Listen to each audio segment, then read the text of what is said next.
What if I were to suggest that you play a key role in the awakening world? And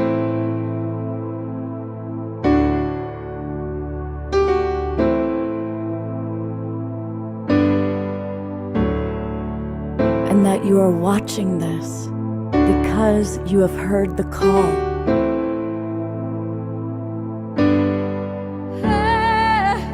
We can start right now by opening our hearts and minds.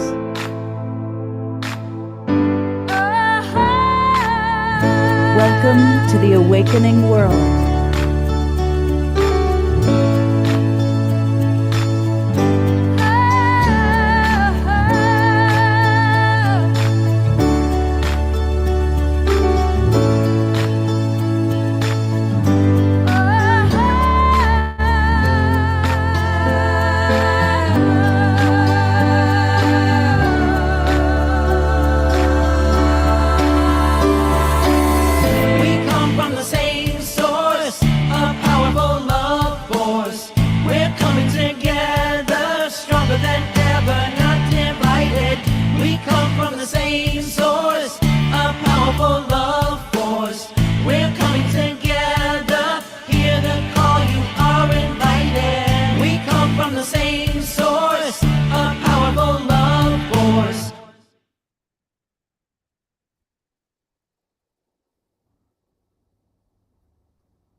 Good evening, everybody, and welcome to the Awakening World. I want to say a big hello to our wonderful, beloved subscribers that are in the Zoom room right here early on.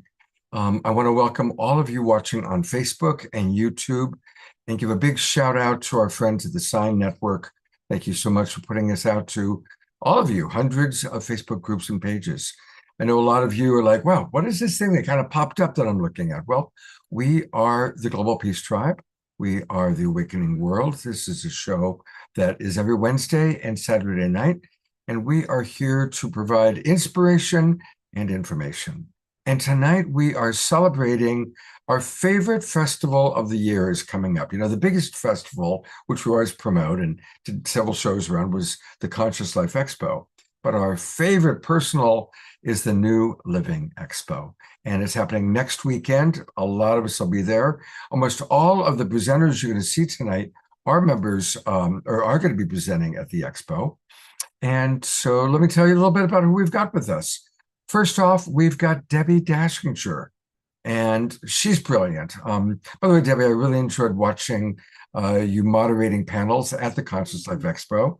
You did. Thank you. Thank you. Absolutely. I'm glad you were there with your dog. You rock. You rock. We have a new friend, Heather Taylor, and she has an amazing story of healing. And she is a Mount Shastaite, and we'll learn all about her. And he may look like a praying mantis, but he's actually Tony Godfrey, representing the praying mantis beings. There they are. Yes. And we'll learn all about his really unique connection to another entirely different civilization that are here to support us in wonderful ways. A little bit later, we're going to have Alan Steinfeld joining us, and we're looking forward to his Making Contact update. And we have great music tonight. You used to know her as Fanny, but now we know her fully as Starchild, and her beloved Vigari are with us, and they've got an amazing personal, perfect song for the kind of making contact, up and away reality that we're entering. And then Lori Ann Speed is with us. Her piano is absolutely virtuoso. And I'm seeing the wild monk nodding his head up and down as I sing Lori Ann's praises. So a big hello to all of our Zoom roomers. Now, we've got something kind of special that we're going to do tonight. Of course, normally, if Omar Shah was here, we would start with an Omar Shah song. Omar Shah is still in England. I had a really nice text exchange with him yesterday. He'll be back with us in 1 week. A week from today, he'll be with us. Rather than playing an Omar Shah video, though, I just discovered our wonderful Dorina, who's down in South America, actually Central America, in Ecuador, has created the most beautiful 90-second video. And so we're going to open the show with that. So with no further ado, I invite you to drop into the beauty of this incredible vision that our own Dorina Joy created.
Was letting people in and it costed a pause. Dorina Joy is with us. Turn on your microphone, Dorina Joy, and tell us a little bit about how this video came to you. And then I'm going to read some of the comments coming in from our chat box about it. Oh, thank you. Hi, everyone, my beloved Global Peace Tribe and family, friends and family all together by choice. It's such a joy to share this 90 seconds short video, which was inspired by the Illuminate Film Festival, actually, who are asked to create such a short video with the theme of sharing something treasured old while co-creating something new with the new technologies. So this little film called Love is the Interface and the Gift Beyond Time and Space has been surprisingly such a profound and joyful initiation for me, literally, because as my first cinematic experience and first artistic film adventure, this project became far more than a submission for a film festival. It became an act of remembrance, inspiration, and co-creation. And this film is actually deeply rooted in the ancestral memories from my own native country of Bulgaria and Eastern Europe, who are celebrating Easter actually tonight on this Sunday, are different from the Catholic one, which just was last Sunday. So the memories, the messages, the humor of my grandmother who said to me, I would rather die laughing. And that remained with me forever. And I always imagined that if I have a choice, that's the kind of passing I would love to have, just like her. And the tenderness and the spiritual gift of my family tree and Asian lineages was so uniquely vivid in my memory and my body and my spirit that I wanted to honor it. And this has been passed through so much love and also through loss and through laughter and through the quiet wisdom that continues to live within all of us. So I'm really grateful that I was able to also reach beyond the visible horizon and explore how the emerging tools like AI can help us create new possibilities and help illuminate what is timeless rather than forget it. So this last sentence here, this project really taught me that art can be both intimate and expansive and personal and universal. And it showed me that even if a short form, beauty can carry so much truth and the future becomes more human, even if with AI as our partners and co-creators, and we can remember that love is always the answer, and wisdom is the way, and joy is the how. Thank you so much, dear friends and family. And thank you, Scott, and everyone. Beautiful. Thank you. And I'm going to read some of the comments that are coming in. Ayada writes, Dear Dorina, wow. Thank you so much for this spectacular and beautiful video. My eyes were welling up with tears, especially after knowing what you went through, both in Ecuador and Europe over the past few years. And yes, for anybody who doesn't know, Dorina has gone through the death of her father, earthquakes, her home burning down, tremendous health challenges, almost life-threatening. So for her to have that positive, enthusiastic energy and to put it into such a beautiful creative expression is amazing. Susan Bloomquist writes, thank you for your story and keep making more of these. Our beloved Bonnie Russell writes, inspiring. Thank you, Dorina. Carol Craig writes, fabulous work, Dorina. Eleanor Joy writes, also fabulous video. Gerald Anderson, amazing. Bridget, beautiful. Susan, very classy, Dorina. Wonderful messages. And so the messages continue to come in. Dia just wrote, Dia, lightful creation, Dorina. Joy, thank you so much. And I'm loving hearing you speak. Yeah, isn't it nice to hear her speak? So wonderful. And I love highlighting what some of our beautiful Global Peace Tribe audience are providing. Okay, well, our first guest is Debbie Dashinger, and I've been aware of you, Debbie, for quite a while, seeing you in and around our common world, and recently she did an amazing job of moderating a rather tricky panel at the Conscious Life Expo, and she did a great job. A little bit about Debbie. She focuses on helping spiritual messengers translate their ideas and messages into books and interviews that reach the masses, and thus helping people to achieve unparalleled success in their mission. And that's important because I know so many of the people watching this show are truly driven to play their role in the awakening world, their role in this new paradigm. Debbie's greatest values are spirituality, community, UFO and ETs, and healing work. She's a certified shamanic energy practitioner, a certified wine specialist, and also a lead singer in the medicine band, Lions of Lyra. We'll have to have you and your band on sometime, Debbie. She leads private and group shamanic healing experiences that are life-changing. She's been on George Norrie's Beyond Belief and all the major podcasts, and well, we're just really blessed to have you with us. And I've asked Debbie, since she's our first presenter, to maybe get us off to a start and to kind of follow up on the beautiful video we just watched and set the tone for the evening. Thank you. I'm honored. Hello, everybody. It's really a blessing to be with you wherever you are in the world. And I'm going to open sacred space. And specifically, I'll going in my space, south, west, north, east, to Pachamama and up to the sky. And so I invite you, you can either face those directions where you are, or just put your hand on your heart and breathe and allow these words to sink in. This is my spirit water, which I make myself. And this is my very ancient rattle. So we're going to start with the south.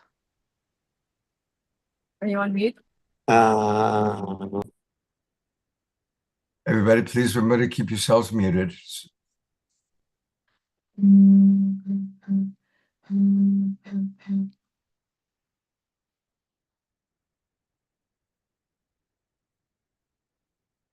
To the winds of the south, Sachamama, great serpent, wrap your coils of light around us.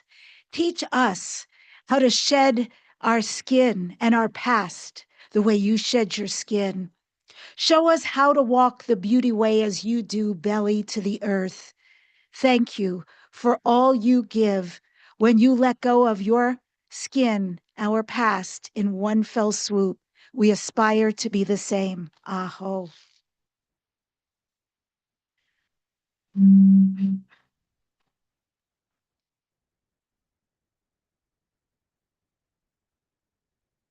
To the winds of the west, Atarango, mother, sister, jaguar. Thank you for being so bold and beautiful. Thank you for making your family your primary love object. Thank you for being gentle and ferocious all at once. And thank you for showing us how to walk across the rainbow bridge when it is our time. Aho.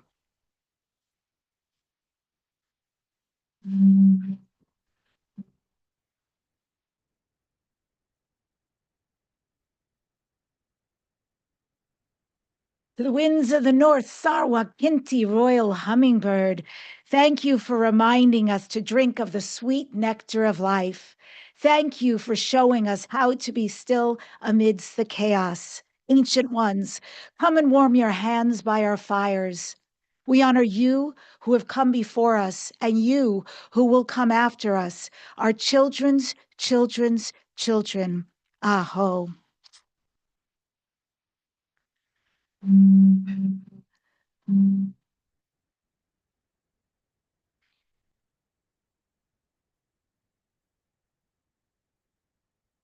To the winds of the east, Tapuchin, great eagle, condor, thank you for showing us what it is like to fly wing to wing with great spirit. Thank you for showing us how it is to fly above the great Apus, the sacred mountains we only dare to dream of. Thank you for allowing us to look down upon the valley, if you will, the great vista of our life. So instead of being so buck up against the minutia and all the little details that take us off course every day, instead to see the grand picture of who we are and our life, and then see that one thread of our greatest destiny, pick it up, take it, claim it, and become that. Aho.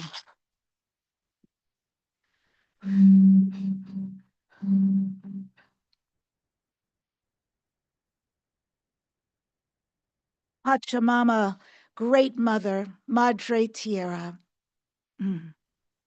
Thank you for clothing us, feeding us, housing us. To the two-legged, the four-legged, the no-legged, the many-legged, the fin, the furred, the winged ones, all our relations. Thank you for being our great mother and our home. Aho.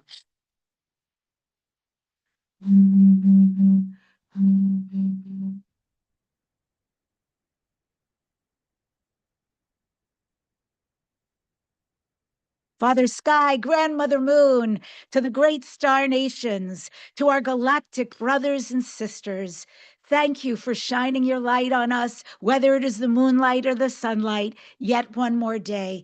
Thank you for allowing us to sing our song.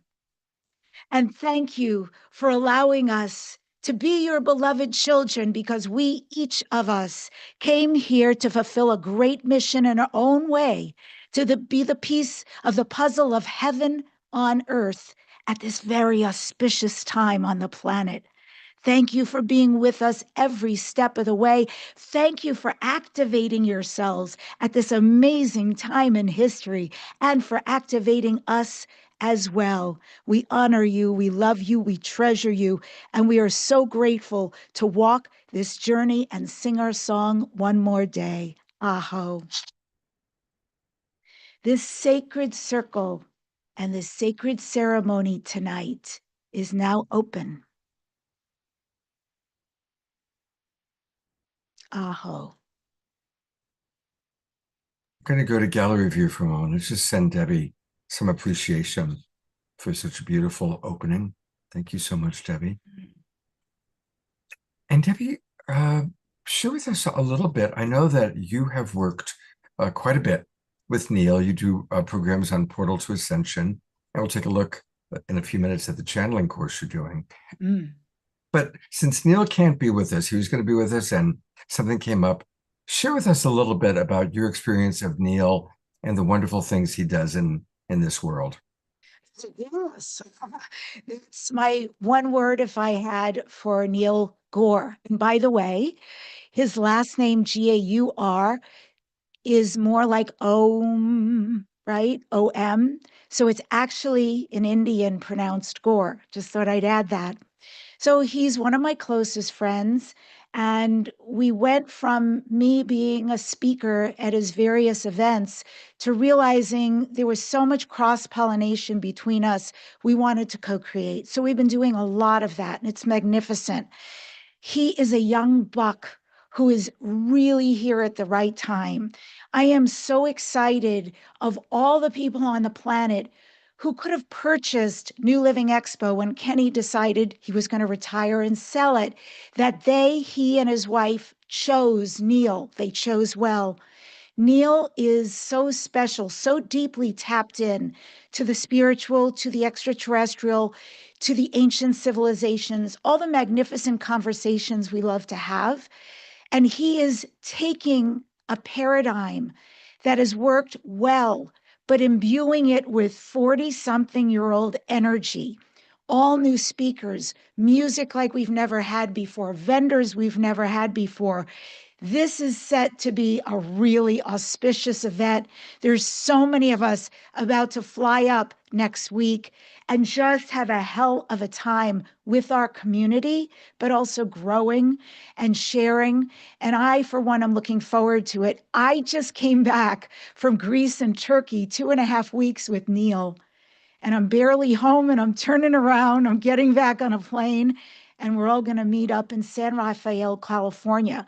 So I would say Neil is a genius. He is the right guy at the right time, and he's an unbelievable creator.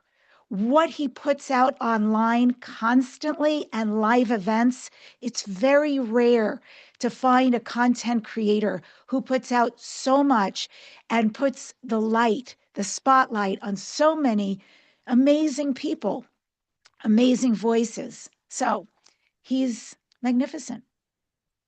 I'm so appreciating that I asked you that question. And I had a feeling that you would be able to really share our love for Neil. And I have a similar experience, Debbie. I've known Kenny Kaufman, oh gosh, 40 years, I think. I mean, a really, really long time. And always was participating in one way or the other in the New Living Expo. And when he told me he was going to sell it, I was like, oh no, we can't end it. And you're right. There's not anybody I could imagine who would be a better steward for this expo that we love than Neil and all that he brings to it. And so since we're talking about it, just to remind everybody, you can learn all about the New Living Expo by going to the website. And lo and behold, it's easy to remember. It's newlivingexpo.com. newlivingexpo.com. It's next weekend, Friday, Saturday, and Sunday, 17th, 18th, and 19th. And you can just take a look at some of the speakers, and it's all of our friends. It's all of our favorite people. I'm not going to read everybody's name, but some of the people that you recognize that have been on the show quite often: John Gray, Danny Sheehan, of course, Vivian Chauvet was on last weekend. Debbie Solars will be with us next weekend. Laura Eisenhower, King Cash, Lily Nova, Billy Carson. And these are all of our friends. They're all going to be there live in person. Geraldine Orozco, Marilyn, JJ and Desiree, Steve Halpern, and on and on and on. It's really an incredible collection of extraordinarily talented people. And so I invite us all, anybody who can get to the San Francisco Bay Area. San Rafael is located about 45 minutes north of San Francisco, and 20 minutes north of where I live. I fortunately live very close by because I'm in Tiburon. So it's going to be a lot of fun. Now, of course, for those of you who can't make it, we will be doing the Awakening World from the expo, including Saturday night, as always. And we're actually looking at maybe even doing a special Sacred Sunday show to bring you some more of the people that are going to be there. So it's going to be a lot of fun. Exciting. That is great. So folks can get a little flavor of what's going on. Debbie, I want our audience to get to know you a little bit more, though. So tell us more about you and what's alive for you besides going to Greece. My God, I mean that's a whole story. But yeah, tell our audience a little bit more about who you are and what you're all about at this time in your life. Who I am, I mean, I've always been very, very spiritual. I'm definitely born, baby, I was born that way. However, I did not believe in UFOs. I did not believe in extraterrestrials. And I was a huge eye roller. And 7 years ago, I, out of nowhere, had this calling that I start experiencing ayahuasca. That was also something I didn't believe in, but I know enough about energy, and it was truth, it was discernment. So I started experiencing ayahuasca. And one of the trips, I went out of country, and I was gone for 4 days back to back drinking with some very exceptional shamans. And during that experience, magnificent things happened, lots of healing, lots of past lives, lots of trauma being released. And the divine came and visited me while I was very deep on the medicine. And it was a feminine energy. And she said, Debbie, you are a healer, you're a shaman, and you're a priestess. I had no context for that. So I argued with her. And she was very benevolent and gracious, but firm, to let me know you are these things. Night after night, as I drank and let go, she appeared and said the same exact words. You're a shaman, you're a healer, you're a priestess. Well, there's quite a story behind that, but suffice it to say that when I came home, I was massively confused.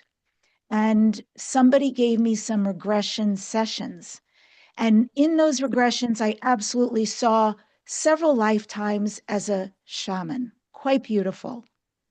The final session that I had, I saw myself living in a pyramid, and I was over 7 feet tall. I was extremely skinny.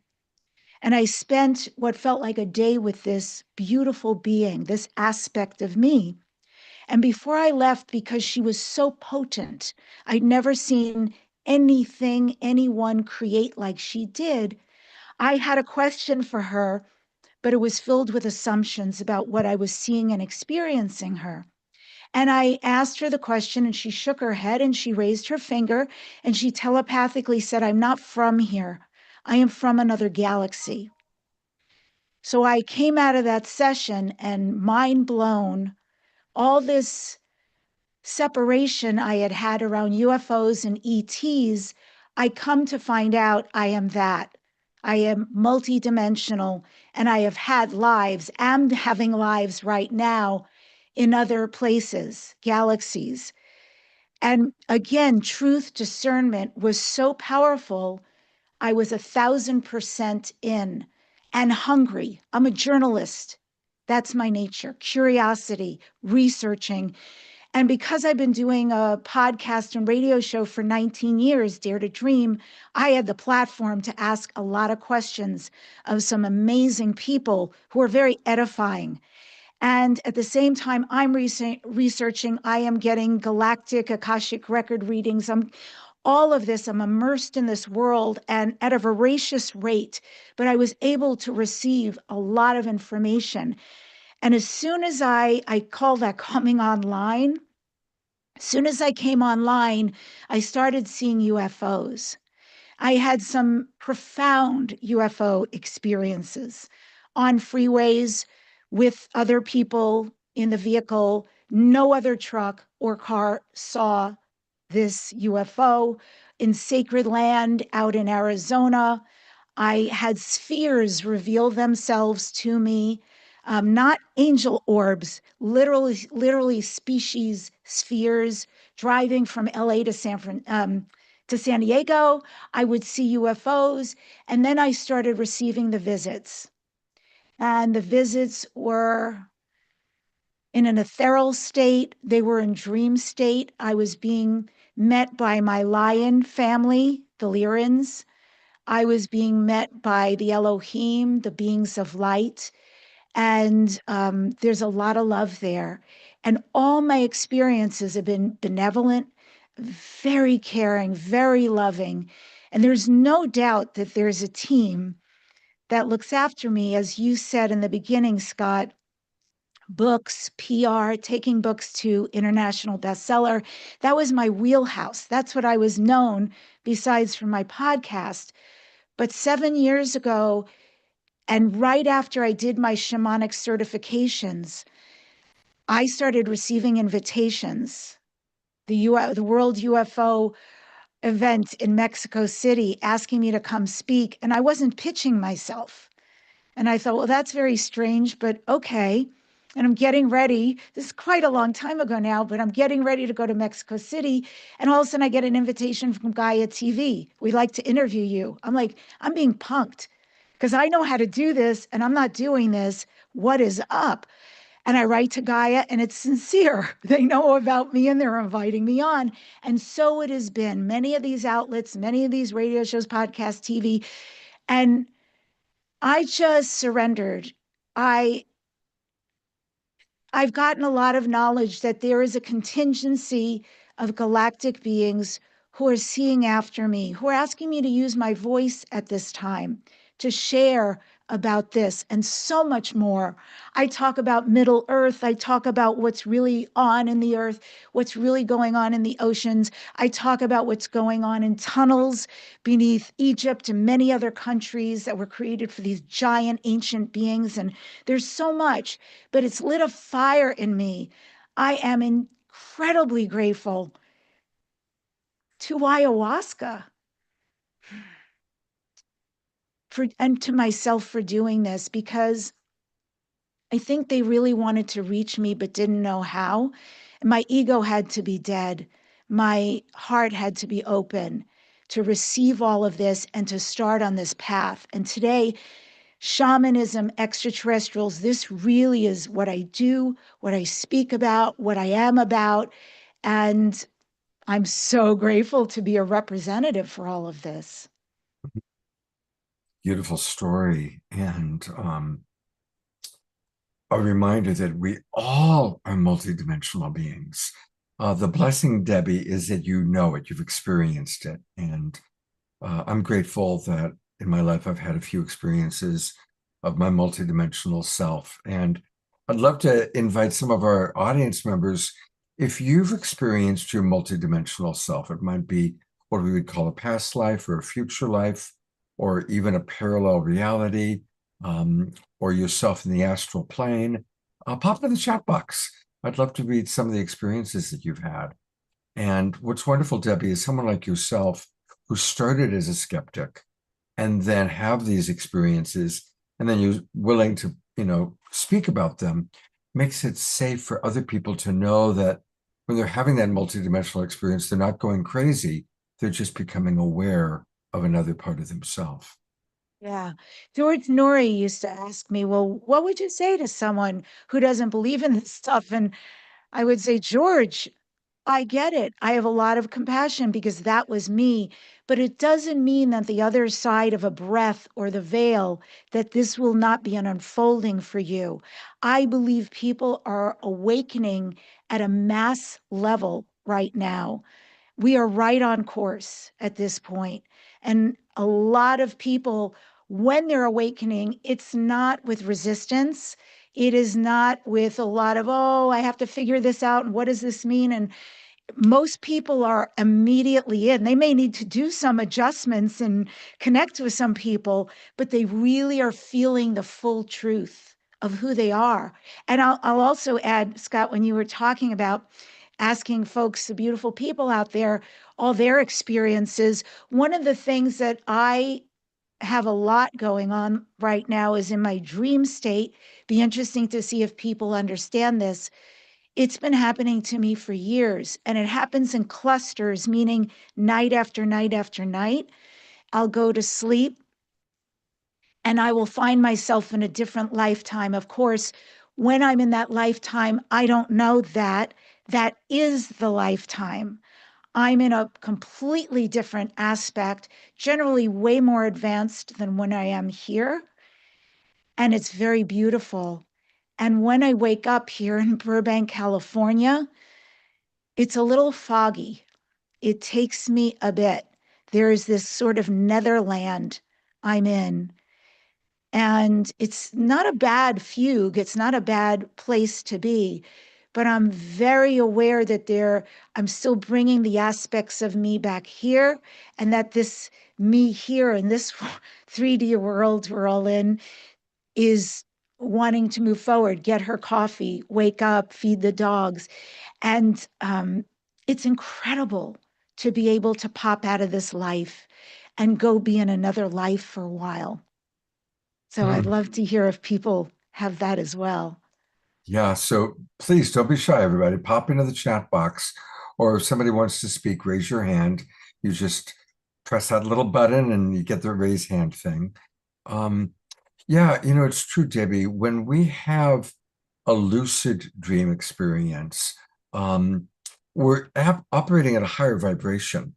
And then we go through the ether of dreams, the ether of dreams, to kind of transition to the lower vibration that we're in here in 3D matrix, whatever you want to call it, reality, group consensus reality. And if we don't have a long transition period, if we want to kind of remember the astral, it can be shocking to come back into the body without that transition time. And so it's definitely a practice learning how to, how to balance that.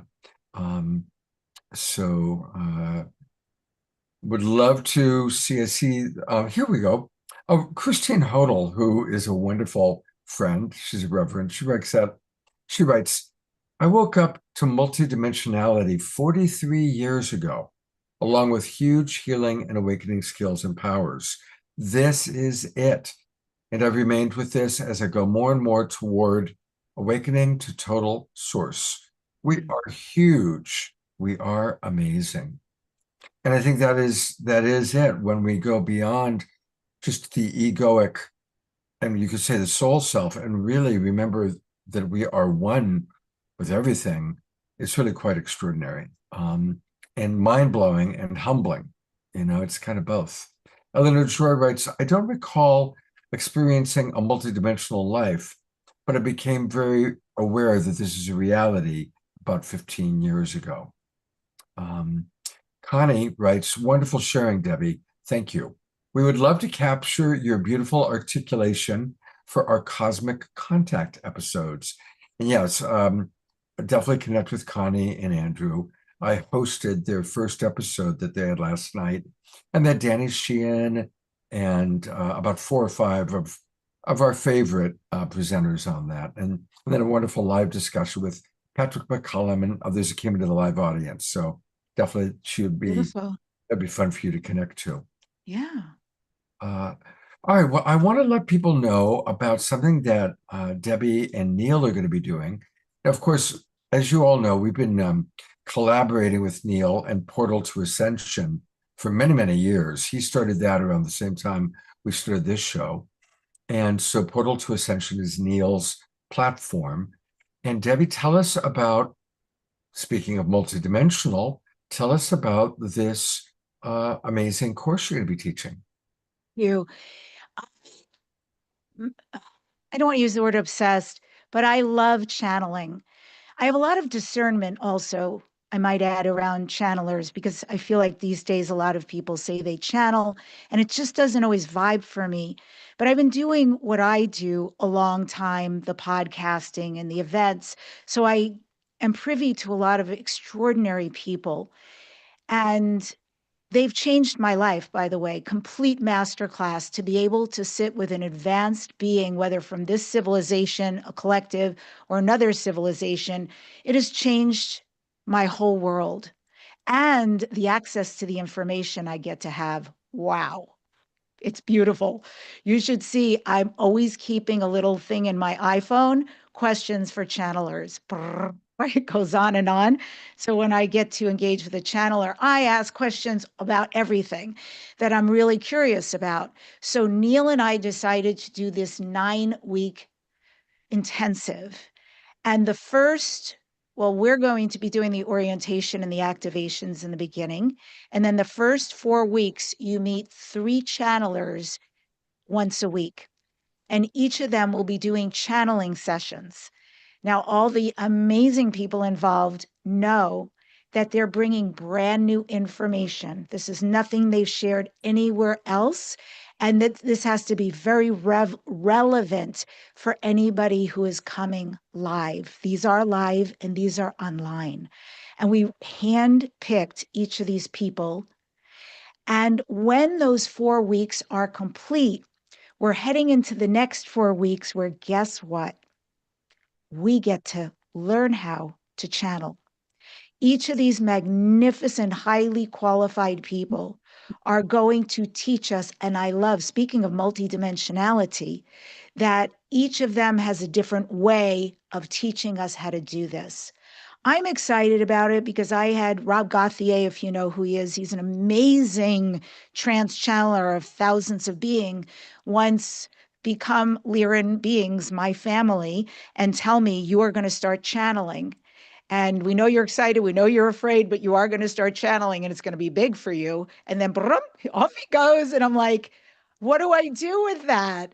And so for any of us who just, even if you want to get in touch with your own higher self, your own highest consciousness and wisdom, use it for yourself. You don't have to be a professional, but we're all going to learn how to do this.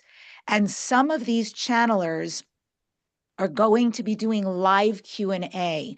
And so for folks who get the VIP tickets, highly recommended because this is very well priced for a 9-week intensive, you get to engage directly with the being who's being channeled through the person, and you get to ask a question. I think that's going to also be a very powerful piece of this work because, of course, when you ask the question, even if it's personal, we all learn from it. That's going to be all 9 weeks. We've already met with all the channelers, Neil and I. Everything's up and ready to rock and roll.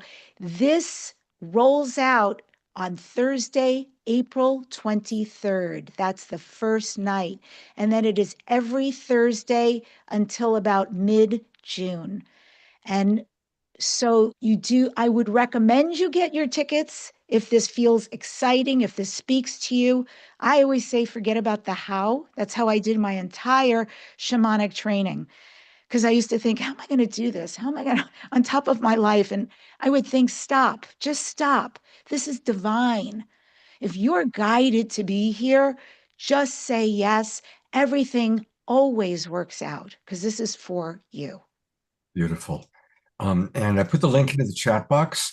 For those of you watching on Facebook and YouTube, just go to Portal to Ascension and then click events and you'll find it there. Again, it starts on Thursday, April 23rd, so it's coming right up.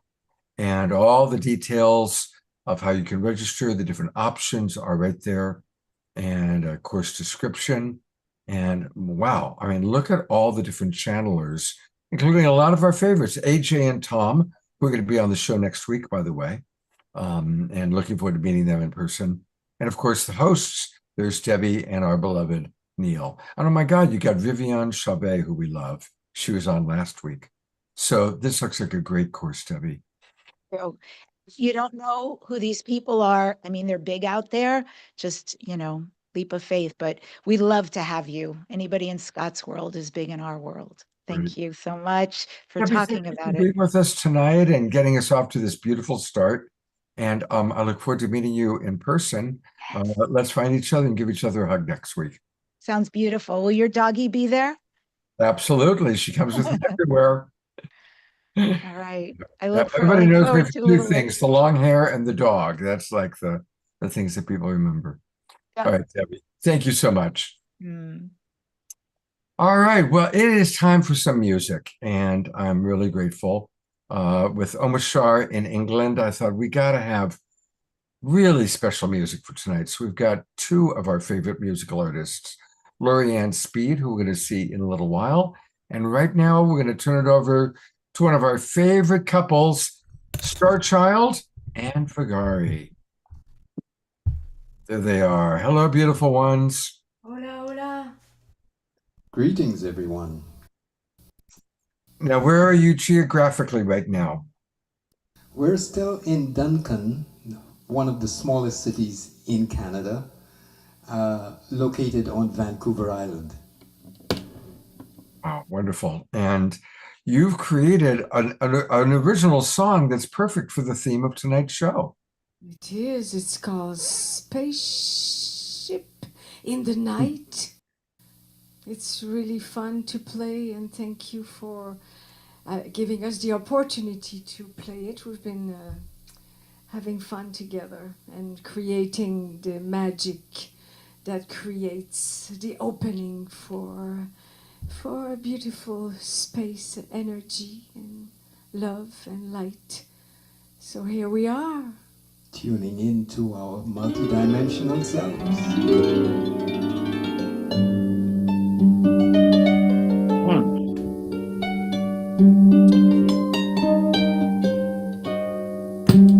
Thank you very much.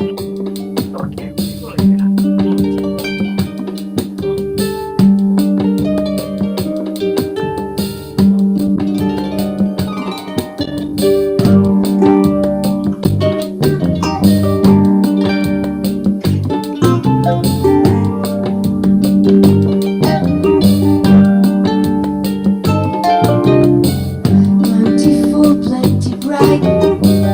It will light up the sky tonight.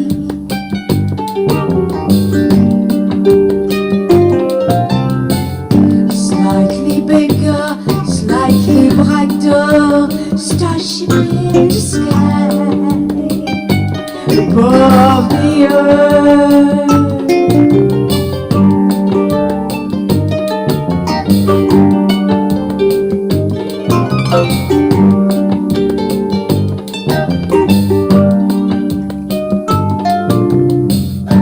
Rises in the sky, climbs highest around midnight. Oh my, my.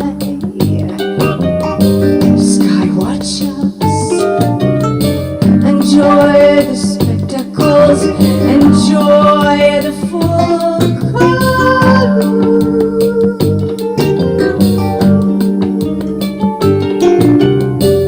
Higher way, higher way, higher way, higher way, higher way.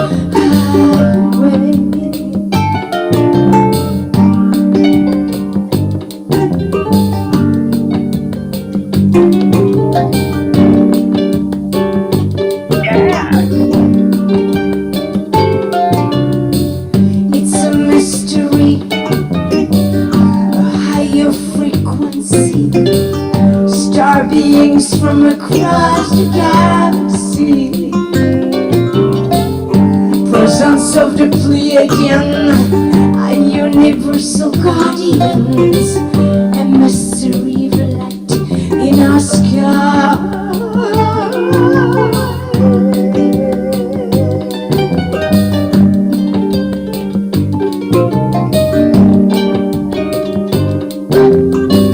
Higher way, higher way, higher way, higher way, higher way, higher way, higher way. Scott, put us on the picture, Scott. Scott.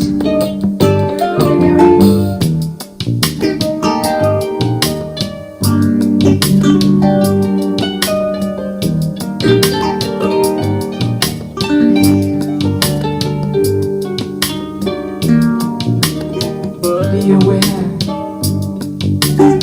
of alternate realities. Be aware of starships in the sky. Oh, be aware.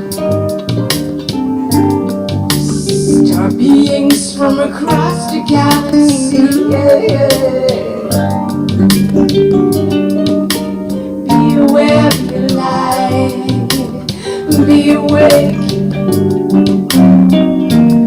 All the spectacles in the sky.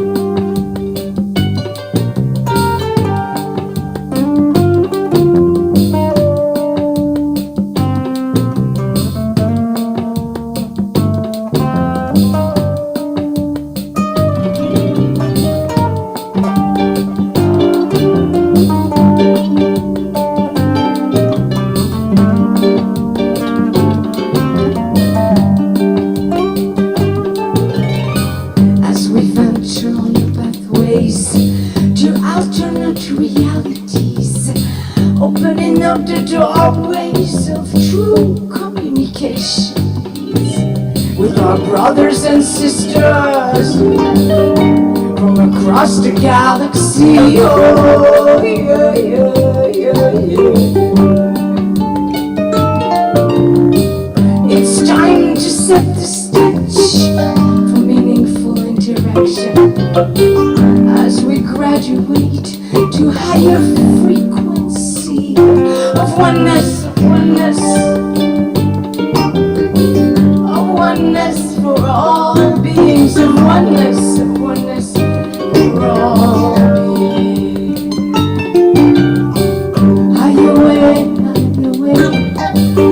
Higher way,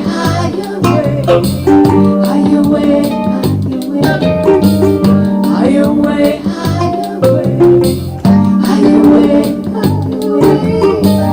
higher way, higher way,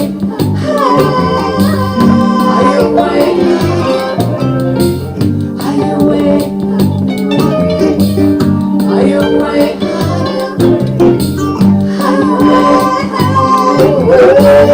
higher way, appearing in our sky, bright lights in the sky,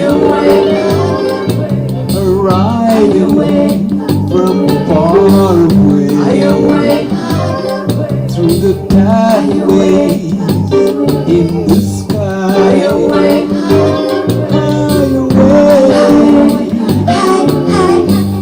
higher way,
I'm going to go to gallery view and let's send love and hugs. Isn't it wonderful to have them back with us? They're just the best. And of course, lots and lots of people are sharing their appreciation for you. They're going to be back to close out the show, but I want to remind people that you can find them on Bandcamp as the Mystiques.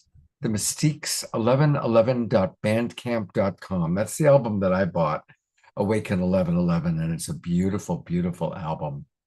And so I strongly encourage everybody, let's support this beautiful couple that we love so much. And a wonderful way to support them is buying their music. Also want to let you know that their main website is her name, starchild.ca. Starchild.ca is where all things Vagari and Starchild can be found. I love that picture of you two. It's so beautiful. And again, there's their album. So starchild.ca, and you can watch them on YouTube and learn more and see some of the pictures of all the magic that they create all around the world. And especially on our awakening world. So thank you both so much. And they're going to do a beautiful song to close out the show tonight. So thank you so much, both of you. Thank you for beinging us up, dear Scotty. You beam us up. My pleasure.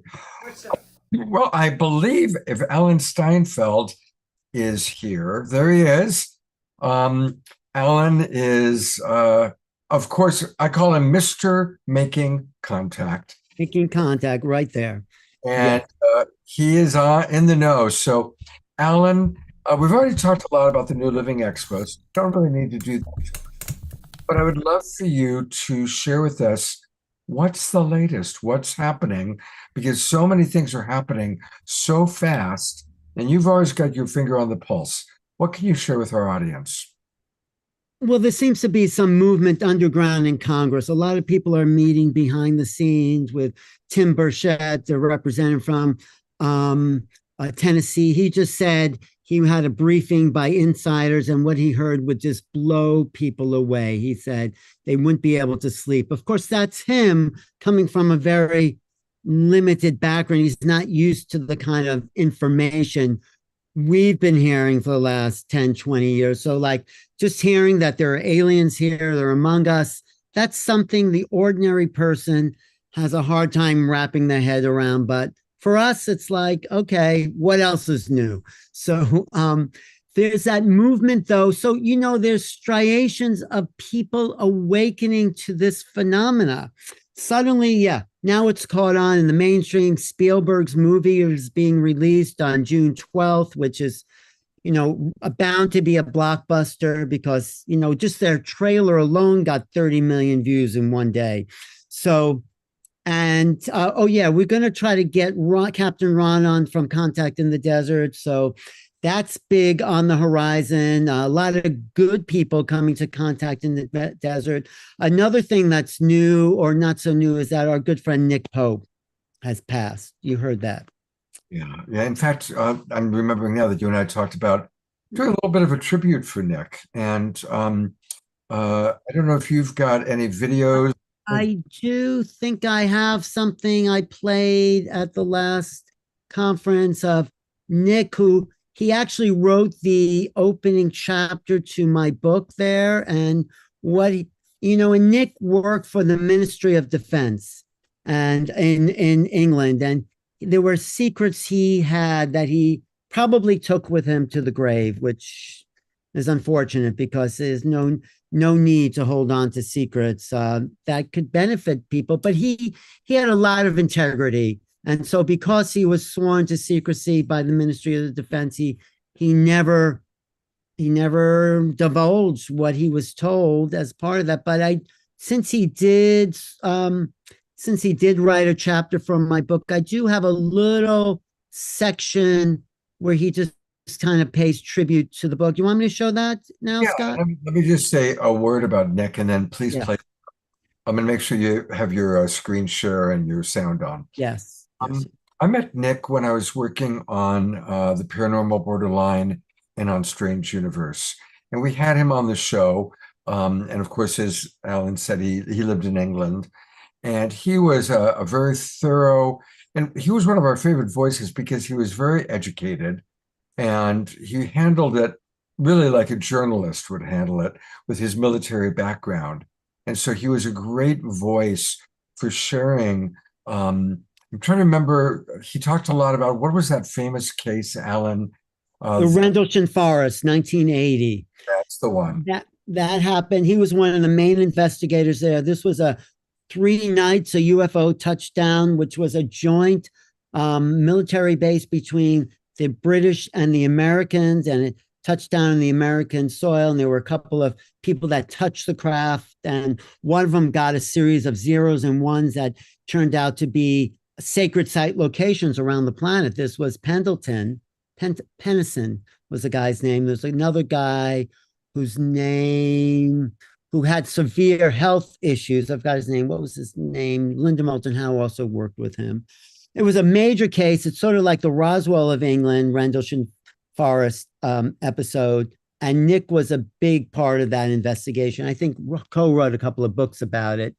And, you know, even though this stuff has been around, we still are in the dark about what's really happening. And in this little clip I'm going to show of Nick that he did to help promote my book, he talks about how even the governments don't really know what's going on. And the other thing that Nick was so key about, that he was a voice. He went to Fox News. He went to the New York Post. He was the public face of UFO disclosure in some ways.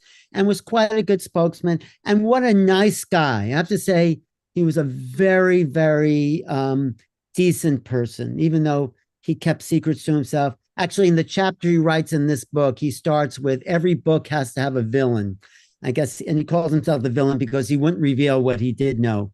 But in this clip I'm going to show, he tells us a little bit about what's going on behind the scenes. So let me know if you see that. Do you see that on your screen there? Yeah, we're good. Okay, you're good there? Okay, this is Nick Pope.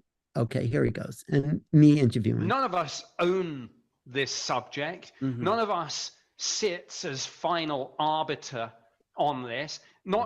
Certainly not government. I'm not one of these people, far from it. Ironically, those of us in government are sometimes far less certain about this, less equivocal in our views than many people in the UFO community. Many, many times I sat down with colleagues and said, look, we simply don't know, our honest opinions. So that's right. None of us is judge, jury, and certainly not executioner on this. And everybody's view is as valid as everybody else's. And that's what I think so great about your book, that you've got these diverse voices with different backgrounds, different experiences, different areas of specialism, and different opinions.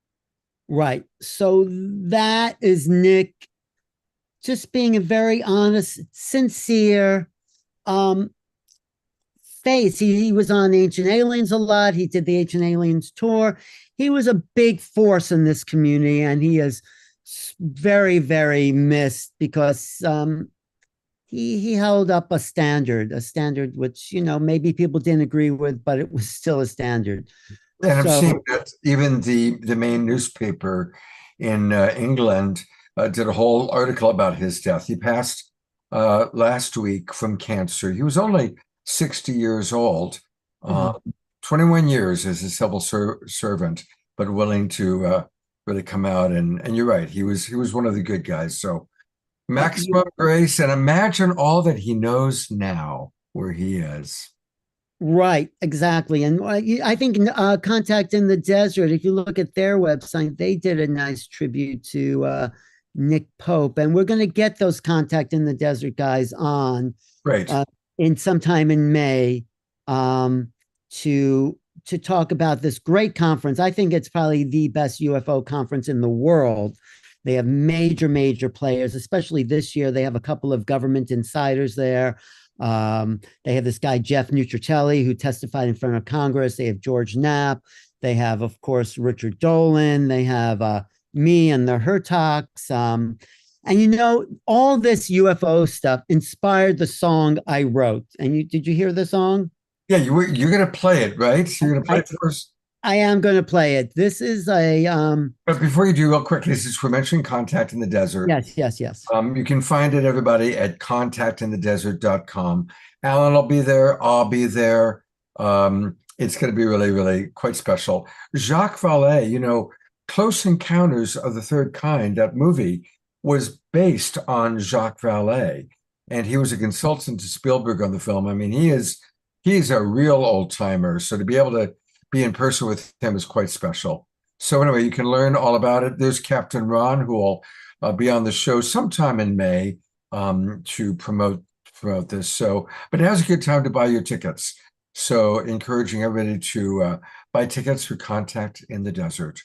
And right. Now tell us about this song that you wrote. Well, I get songs sometimes in my head, and I wrote the words down as poetry. And then someone told me about this app called Suno. And I just put my intention of this song, of what I heard in my head. And I thought it was more like, I wanted to make it like a Joan Jett, hard rock and roll type of song.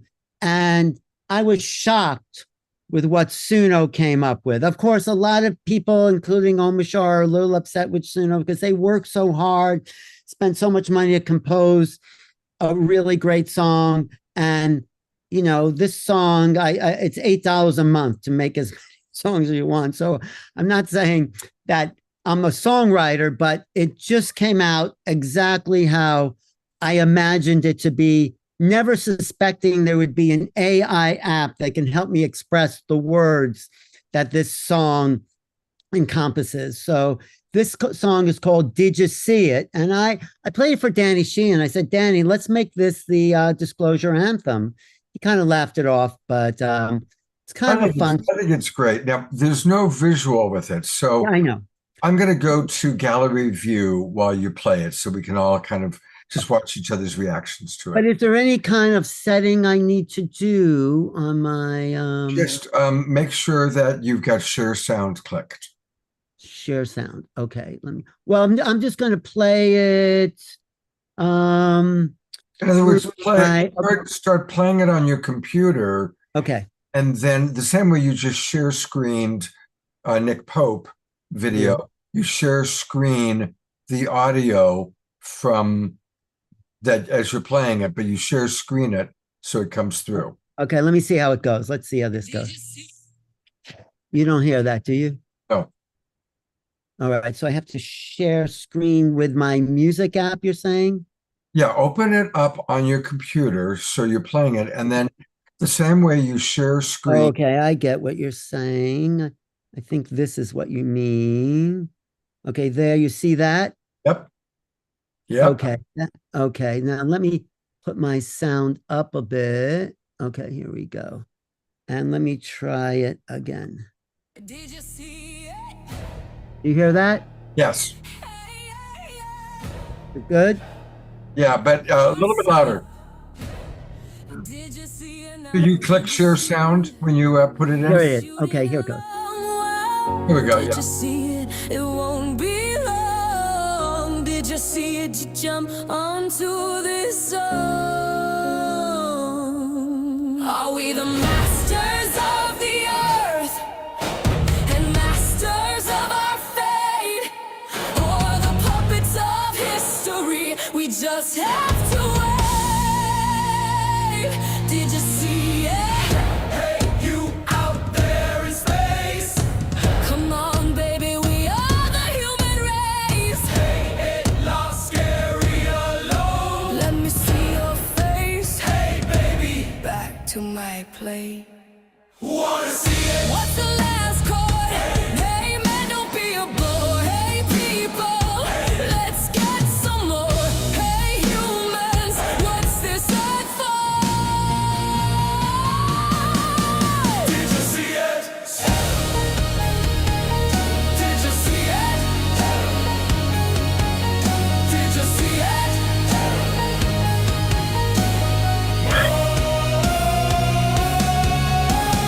Look into the sky, all humans of Earth, whatever you know or whatever's been known, a new day is dawning beyond what's been told. The cosmos alive, full of beings of mind, says witnesses of ships of the third kind. Dimensions colliding as the frequencies shift.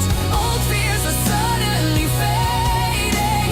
You better start loving or you'll miss the great gift. For the timelines, they are changing.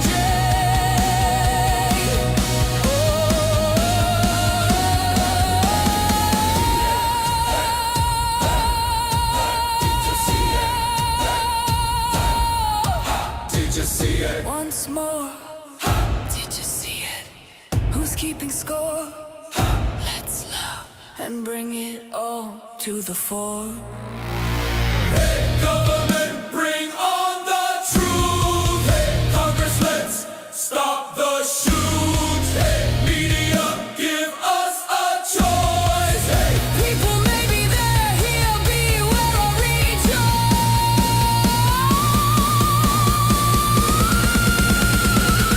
Free choice is clear. It's coming our way. Did you see it?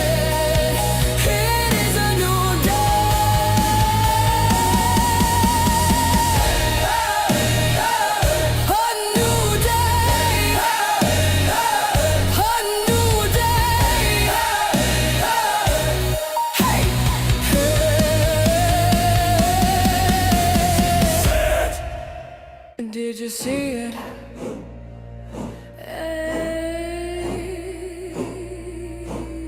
Yeah, what's up? Did you see it now? Did you see it? It's shooting along. Wow. Did you see it? It won't be long. Did you see it? You jump onto this song.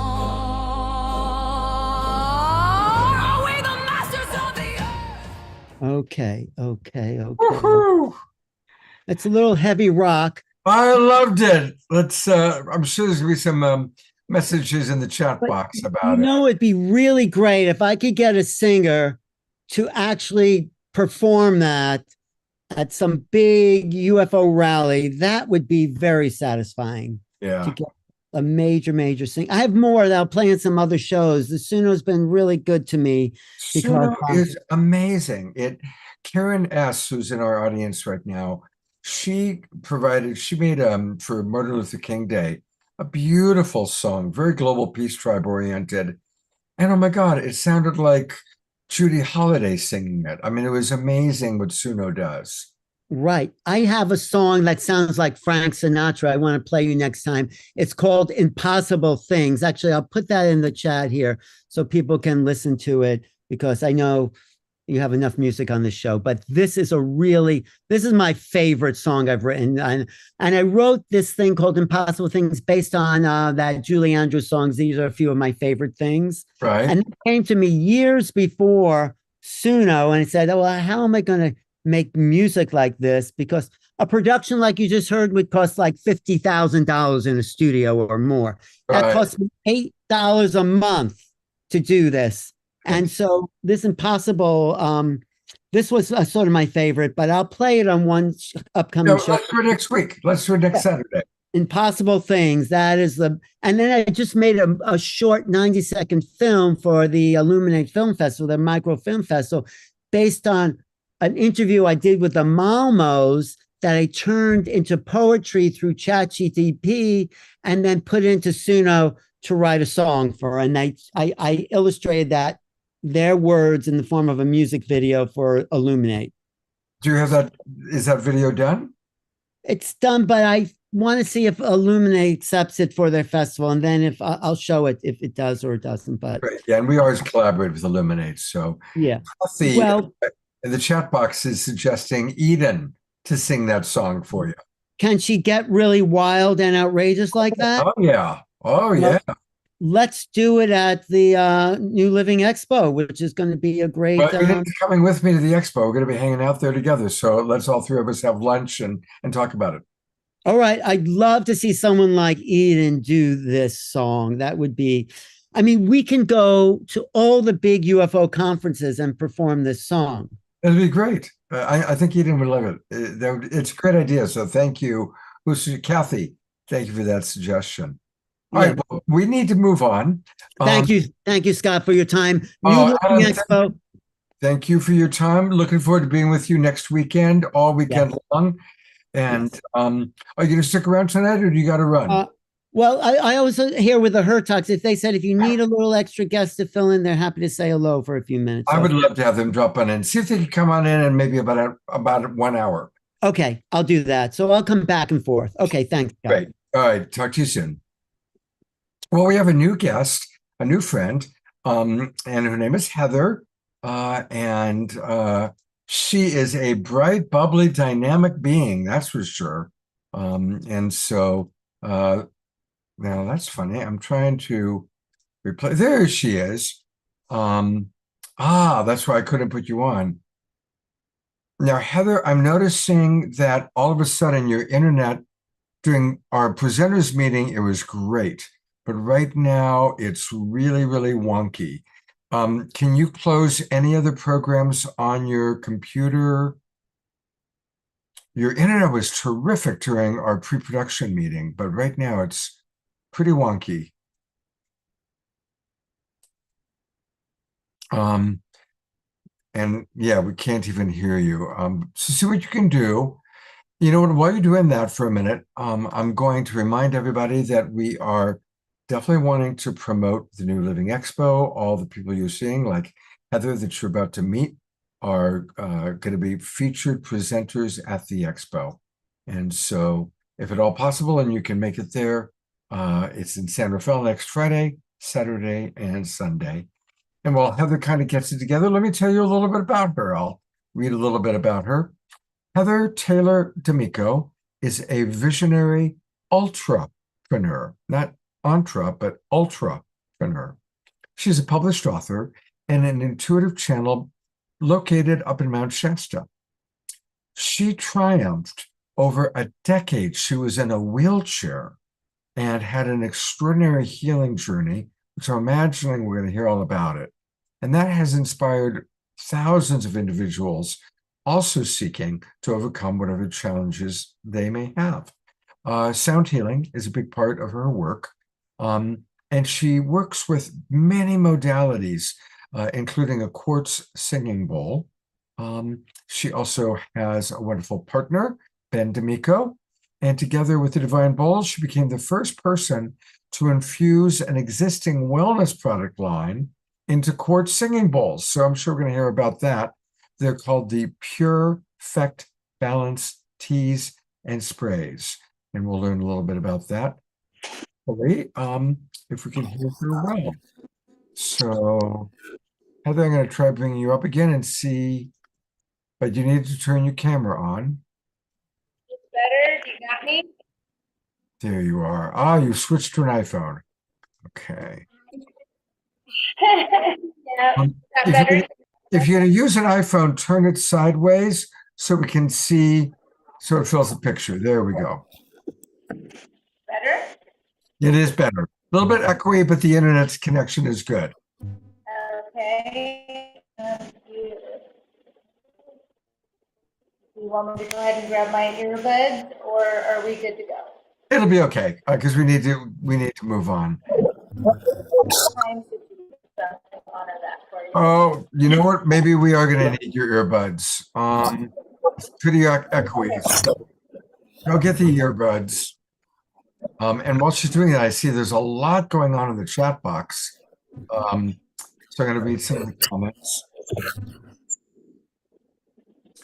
A lot of people are loving the song. The name of the AI program is called Suno, S-U-N-O. Just go to Google and put in Suno. It's amazing. My good buddy Jonathan Robinson's done several songs through it. Karen S.'s song we played on the show was through that. It's really quite spectacular. And I see a lot of people commenting on Joan Jett. So clearly she was popular with a lot of our global peace drivers. Shauna uses Suno for her original melodies. No? I have to say, it's a miracle what comes out of Suno. It is the best collab AI I've had. Yes.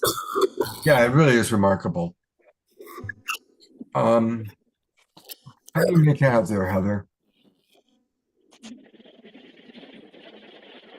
We're going to. You know, your internet is still really wonky. How about now? How are we doing? It's not great. That's great. Well, you're a little bit foggy and fuzzy. That is so interesting. I guess Spirit is just having a mind of its own today. Yeah, I don't know if your internet, if other people were using the internet. No, it's just me. Okay. There's a lot of noise. Do you have your headphones in? No. Well, all right. This happens sometimes, you know what I mean? You know what? I'm going to go to Tony Ghazi while Heather kind of works it out. Maybe we'll have better time when a little bit later. So Tony Ghazi's back with us. We first met Tony through Soul Search and our beloved Tangela. In fact, Tangela will be my co-host next week. Tony will be coming live from the expo. And right off the bat, our beloved Charlotte has a question for you. So Charlotte, turn your camera on. And I'm going to go to her question first. But let me just tell people a little bit about Tony. He's a trance channel, author, and a leadership guide, known for his transmissions from the praying mantis beings of the Antares Stargate. Now, definitely I'll have you explain to everybody what that means and all about that, because it's fascinating. Tony's work bridges the mystical and the practical, activating embodied awareness beyond words. Through voice, frequency, and presence, Tony catalyzes the remembrance rather than teaching concepts. He helps individuals and leaders, that's all of us, align our purpose, coherence, and authentic expression. His transmissions awaken inner leadership and restore connection to the intelligence of our own body and breath. He's worked with a lot of creatives, he's a man in demand. So we're happy to have you with us. And let's go to Charlotte's question first, and then I'd love to hear a little bit more about, the praying mantis beings. But here is our beloved Charlotte. Hi. Hi, Charlotte. Hi. I'm so excited you were here. Literally maybe about 45 minutes, half an hour before the show. I'm struggling with a dilemma. And I was like, I wish there was a mantis channeler on the show tonight, and you were here for real. So, for real. So, yes, I'm very thankful. 10 years ago, this is going into the 11th year that I've been in my home. And in the fall of that first year, there was a praying mantis in the butterfly bush, and I noticed it across the yard. And it was very big, very pregnant, and it was eating a live beetle, and it was just the most fascinating thing, getting ready to pass its big belly. And so I was so fascinated, kept getting closer, closer, closer, closer. I was like taking pictures with my phone. I was so fascinated.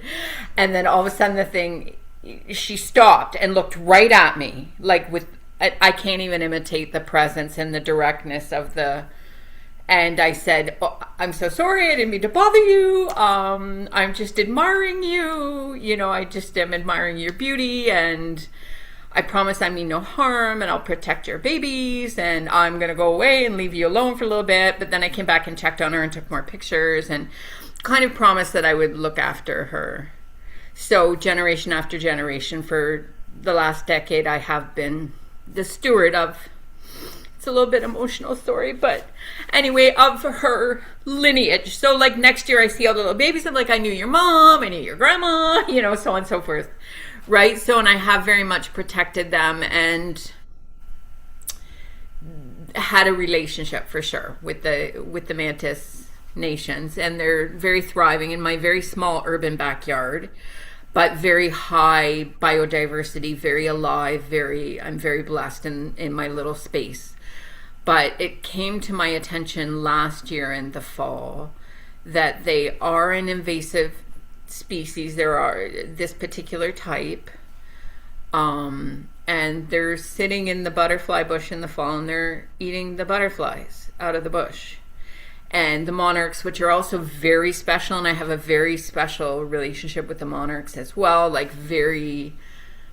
anyway. And in terms of like migration and all of the the native species and all of this. So I have this dilemma now that they're harming the native species, and now I don't know what to do. And some people are suggesting I should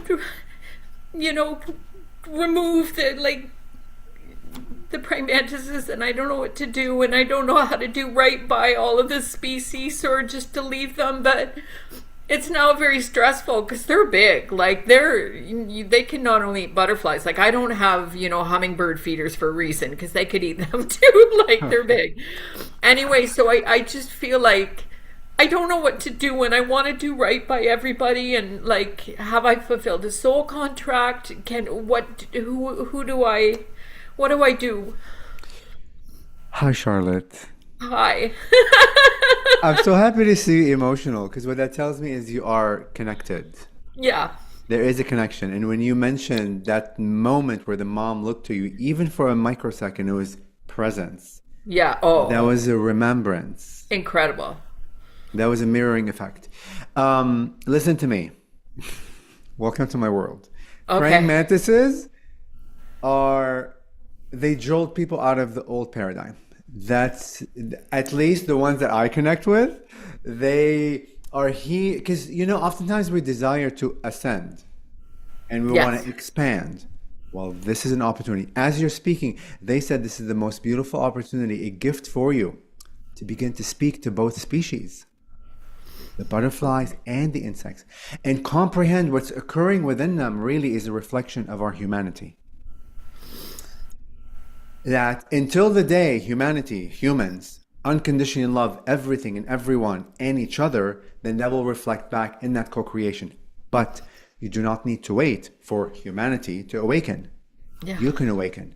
So it's an opportunity for you to witness the world, what's happening in the world, atrocities and craziness and wars, and everything like this, like what's happening, and invite yourself to see that from an unconditioned loving place. How can you find love in what seems to be unlovable? And that will reflect back in the relationship that you're witnessing outside of you. Because everything is inside of us. Nothing is exterior of us.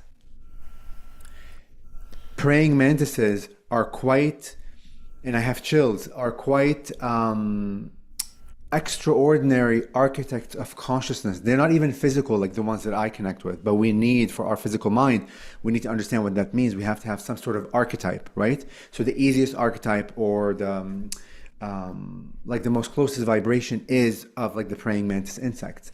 A beautiful invitation, literally, to allow you with empowerment, because their message is always, over and over again, empowering self and unconditional love for everything, and everyone, in every concept. So this is self-work, to begin to view both like species, the butterfly and the praying mantis insect.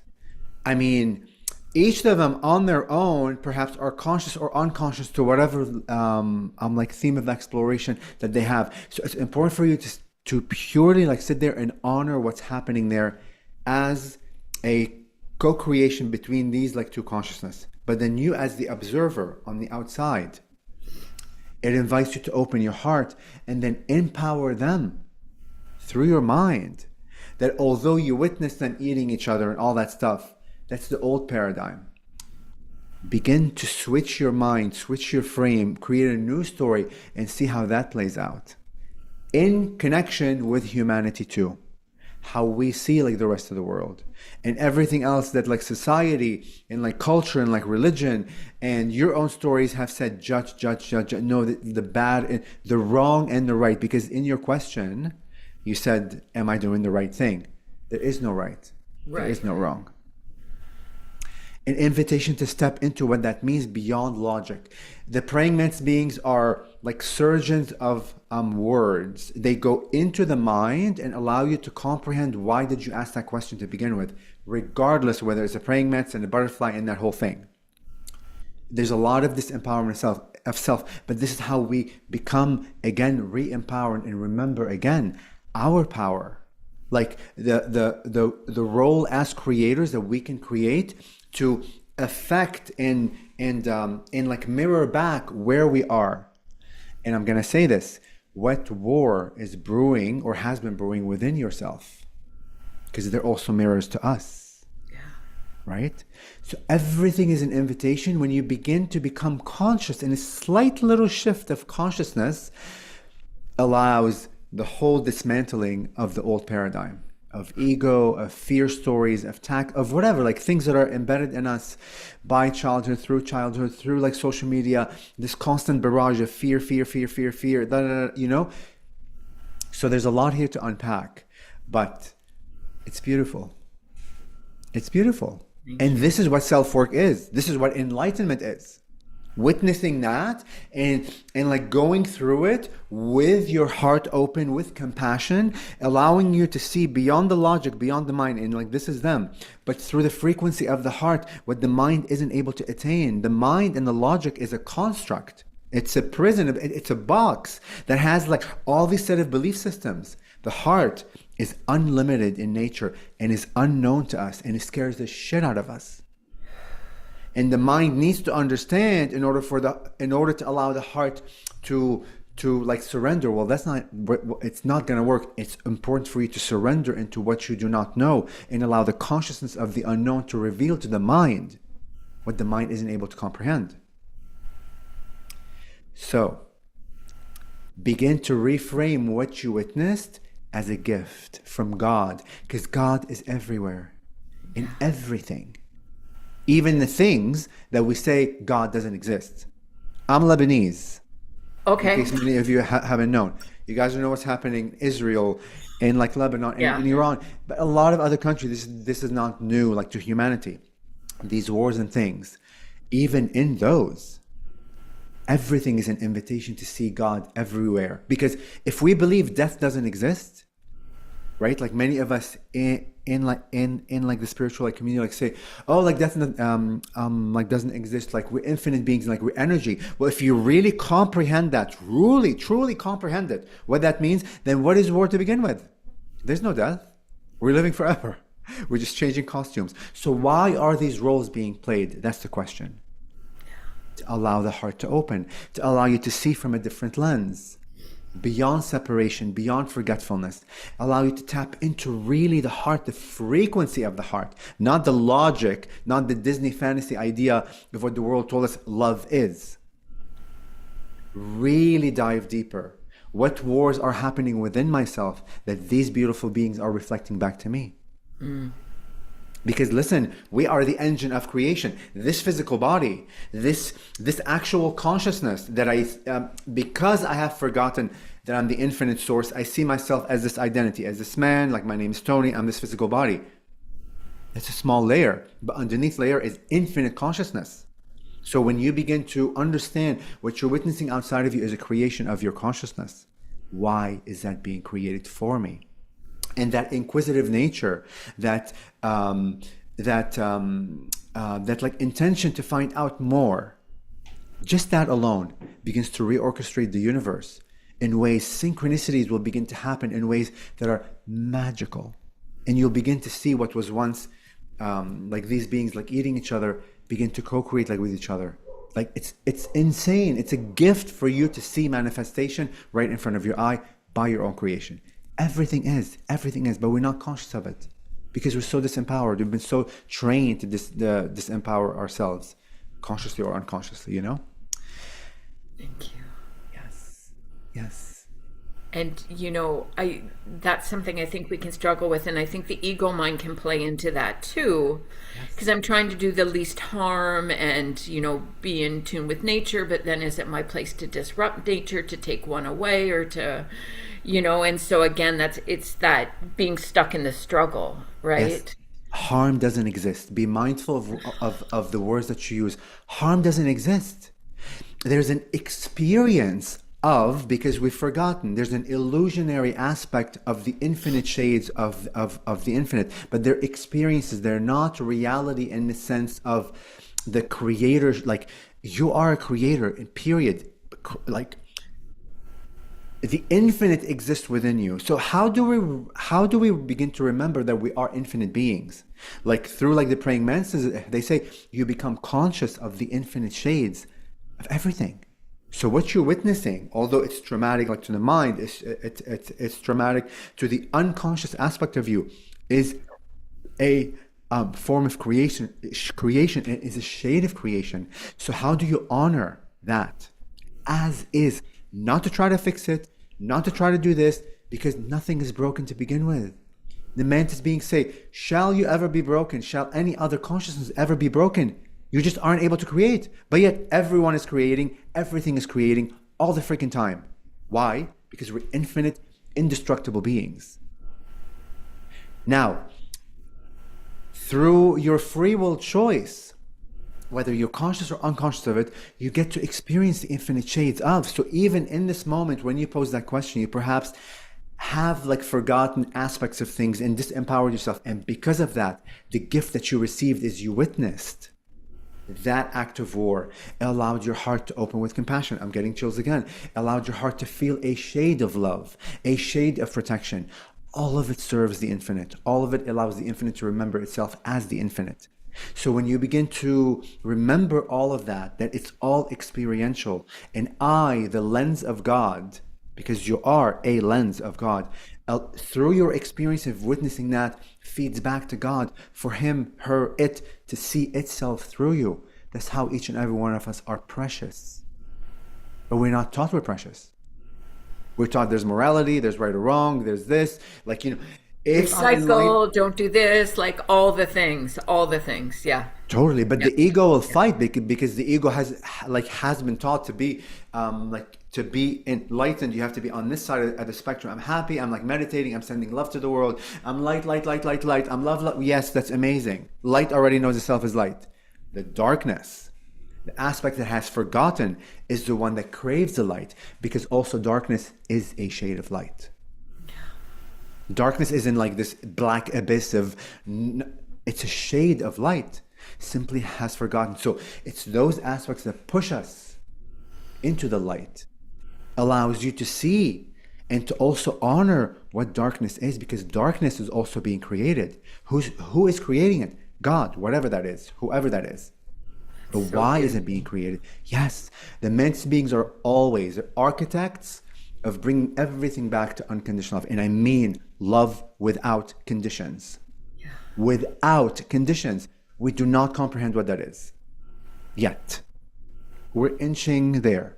It begins with self. Because once you are unconditionally loving to whom you are, your whole story, everything that you've experienced, when you have the conscious awareness to love without condition, everything that makes you you, everything, from the moment you were conceived until the point you were here, every breath you took, every experience, everything that you witnessed, every judgment, every, you begin to see it as God. From that, when you love yourself unconditionally that much, your lens in which you see the world and everything outside of you, then will begin translated into unconditional love. Up to that point, the more we judge ourselves, we continue to see the world from the lens of judgment.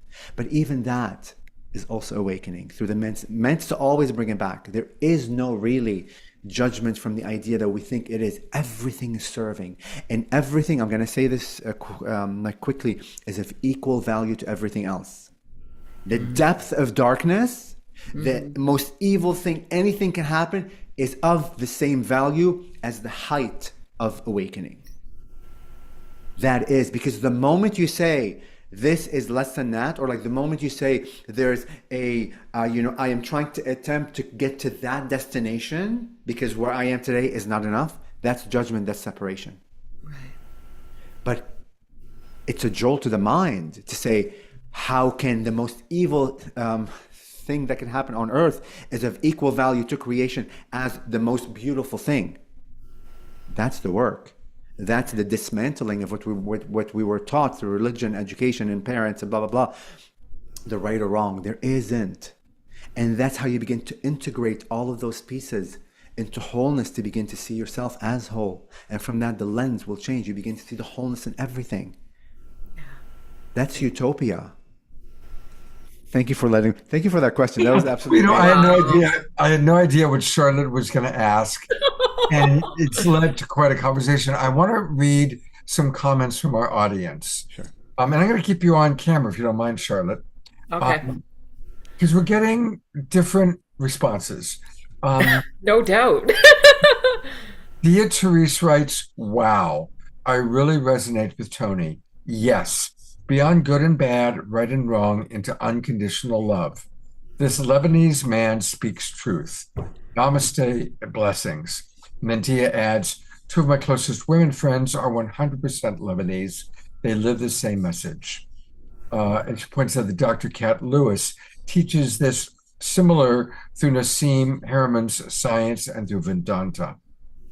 Eleanor Joy writes, the gist of the message from me is to not look outside for what should I be doing, but to reflect on my heart. Why is this happening, for a deeper inner awareness? She's asking you, is she on the right track? Is that what you're suggesting, Tony? Sorry, do you mind saying that one more time? Like, who's on the right track? So I just read a comment from Eleanor. Yeah. Okay, she said the gist of the message for me is Yes. to not look outside for what I should be doing, but to reflect on my heart and why this is happening for a deeper inner awareness. Yes, everything is a reflection back to us. Everything is occurring. The men's being said this, at one of the shows. They said, imagine you walk outside of your home today. Everything that you see, the planes, the leaves, the sun, the moon, humans, cars, everything that you see outside of you are ascended masters holding mirrors, literally holding mirrors, reflecting back to you what you are unable to see within your heart. When you comprehend that beyond the logic and realize that I am surrounded by ascended masters everywhere, every mirror is designed literally back to me. What a beautiful world. Yeah. We become conscious of, wow, I have orchestrated and I have chills, all these ascended masters, literally, each and every one of them are a way back for me to find myself. Just sit that for a moment, and that's precisely what, like what the woman said, and I forgot her name. I'm sorry. Exactly, everything is an invitation. But when we don't see it that way, then we play the role of not seeing it. But that in itself is of equal value as everything else. So I love what you're saying, but I want to also just to ask. Sure. Ayada asks, what, harm does not exist? What about all the people who are suffering right now in the war zones? And I'll add, how do we know that what you're saying, which by the way, I resonate with it, but just to play the other side, yeah, how do we know that that's not spiritual bypassing and avoiding our inability to be present to the very real suffering of the world, and maybe even the very real suffering we cause ourselves? Yeah. So look, I'm super happy that you asked that question, because the Mantis beings, and look, a lot of the teachings like that I do are are things that I have lived. Like last year, and I've only been connecting with them guys for about 4 years. I'm quite new to this, but I've like light speeded, away into like where I am today. So like they told me last year it is like time for you to walk the talk. Like they brought all these teachings and to answer the question, I'm sorry, it's like there's so much to share. I feel like I'm all over the place. All truths are true. The Mantis beings always teach. Just because you hear me like say this, like through them, this is one truth of many infinite truths. And your belief systems and where you are, the lens in which you are seeing the world, is a valid reality, is a valid truth of equal value as everything else. So there isn't really one thing, one answer. And I always tell my people, if you ever hear a teacher say, this is the way, or I am prophet, or whatever, the absolutism, run the other direction. There is no absolutism. There is no one absolute. Everything is a shade of all of the infinite. So on your conscious awakening, when you become more conscious of, when you become more integrated with everything, when you begin to see yourself in everything, when I hug a tree, in that moment, I have activated codes within myself as that tree. Like in that moment, I am one with that tree. That's an integration moment. But up to that point, to where I became like conscious to hug a tree, there was distance. So like through the idea of like war, and like when we see suffering, suffering is an aspect. The experience of suffering is an aspect that allows you to feel the form and shade of what that means. It is a reality, but it's not a reality from the sense that the logical mind thinks suffering is. Because when you fully surrender into the frequency of suffering, you find God there. There's a creation energy that's creating all these words, all these labels like suffering and unhappiness and like depression and like suicidal thoughts or whatever it is, So there is an element of us that we're unable to comprehend yet.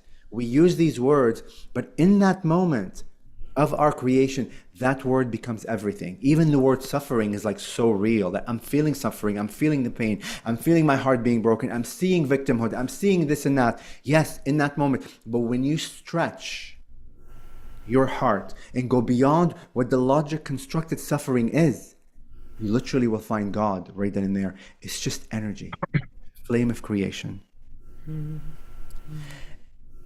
Hopefully it's helpful. Well, this is a dynamic conversation. Totally. It's now one way. There's no absolutism. It's always like And I shifting agree. forward. Don't run from anybody who says this is the only way. Absolutely. Yeah, please do.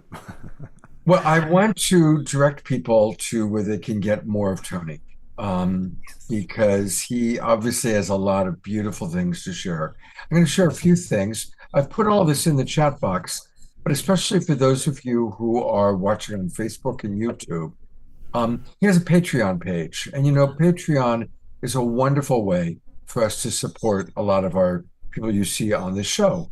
We support Kristen Hoffman and Nina Gray and many others through Patreon.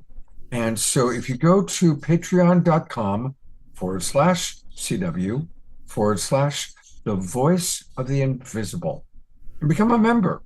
And of course, there are different membership options for as low as $22 a month. You can start a 7-day free trial.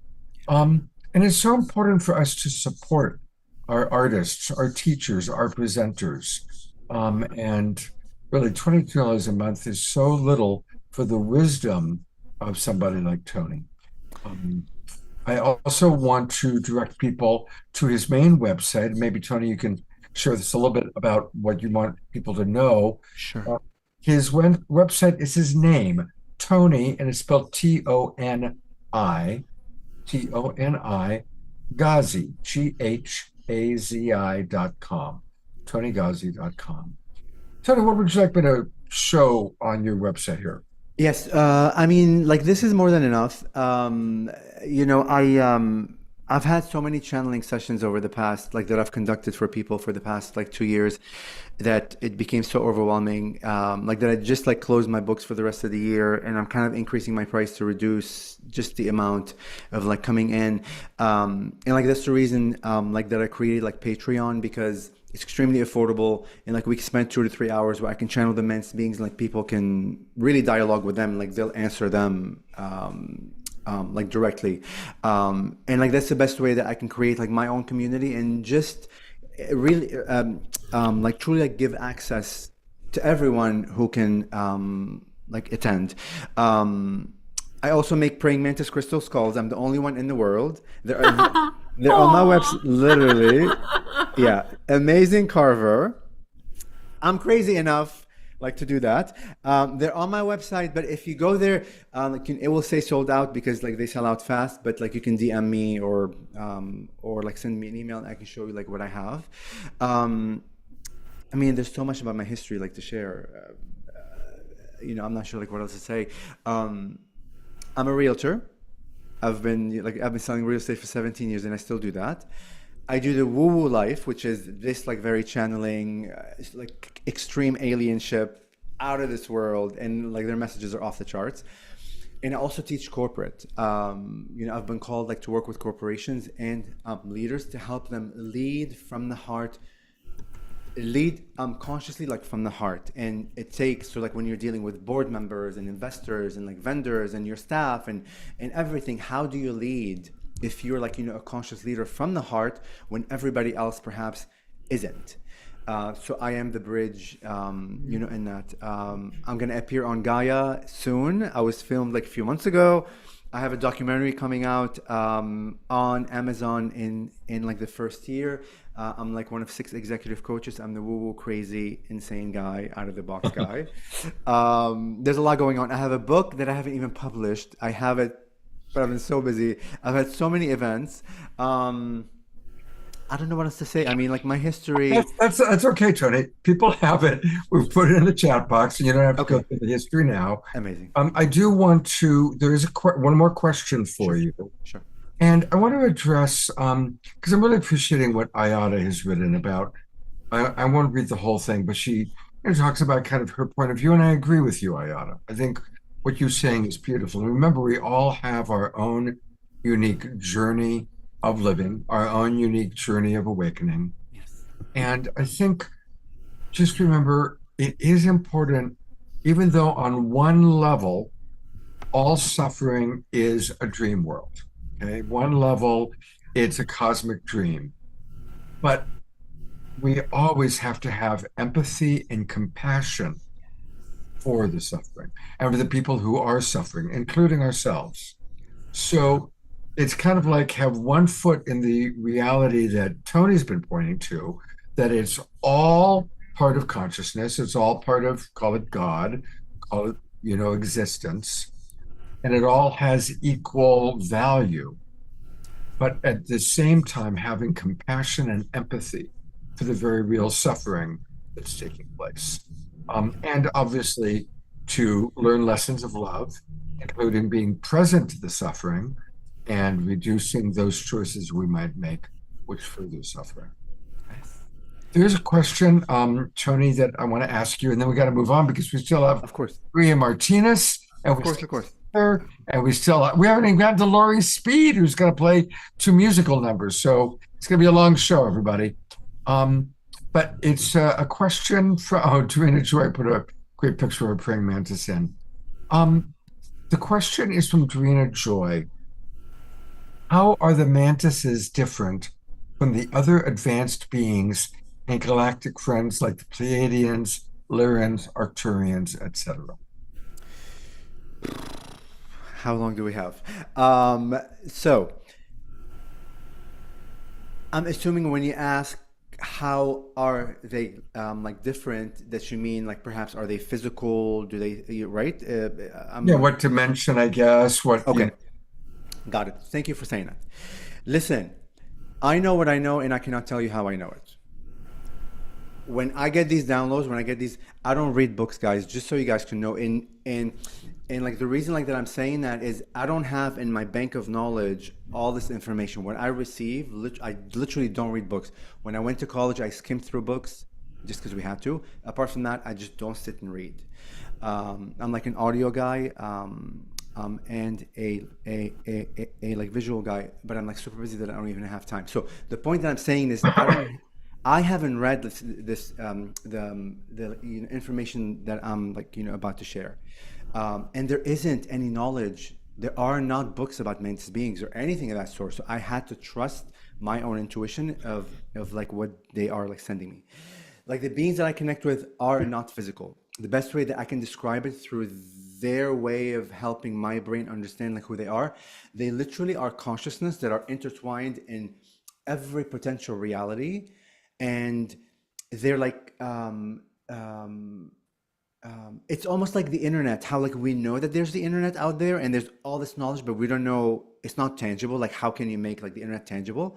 It's almost like that. They are consciousness that live and are conscious and are aware of the infinite probabilities of all creations. They help and work like with other beings to assist in the reorchestration of, they don't interfere, but like their presence, like they're almost seeds awakening consciousness for each being to awaken on their own. Like they don't push certain beings to awaken.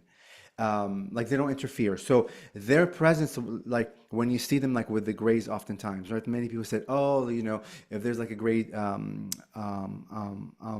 gray alien, like abduction, like you see always praying mantises, like, in the back, they're there only as like witnessing like what's happening, but their presence allows the fabric, the like memory of their field, because everything is really conscious. Like nothing is really hard and like solid. It's just the lens in which we see the world, or like the beings do, depending on their field, they experience things like differently.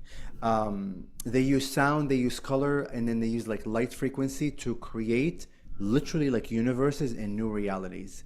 Like songs, they create and things begin shifting and like reforming. Words are hard to describe how they are. We don't have words to even to like describe what I go through when they like take me through these crazy experiences. And they're always reminding me that even though I have experienced them through my lens, even though I am describing to you who I think they are, that is still a limited version of my own filter. Thank They're you. very You're doing a beautiful job of describing the indescribable.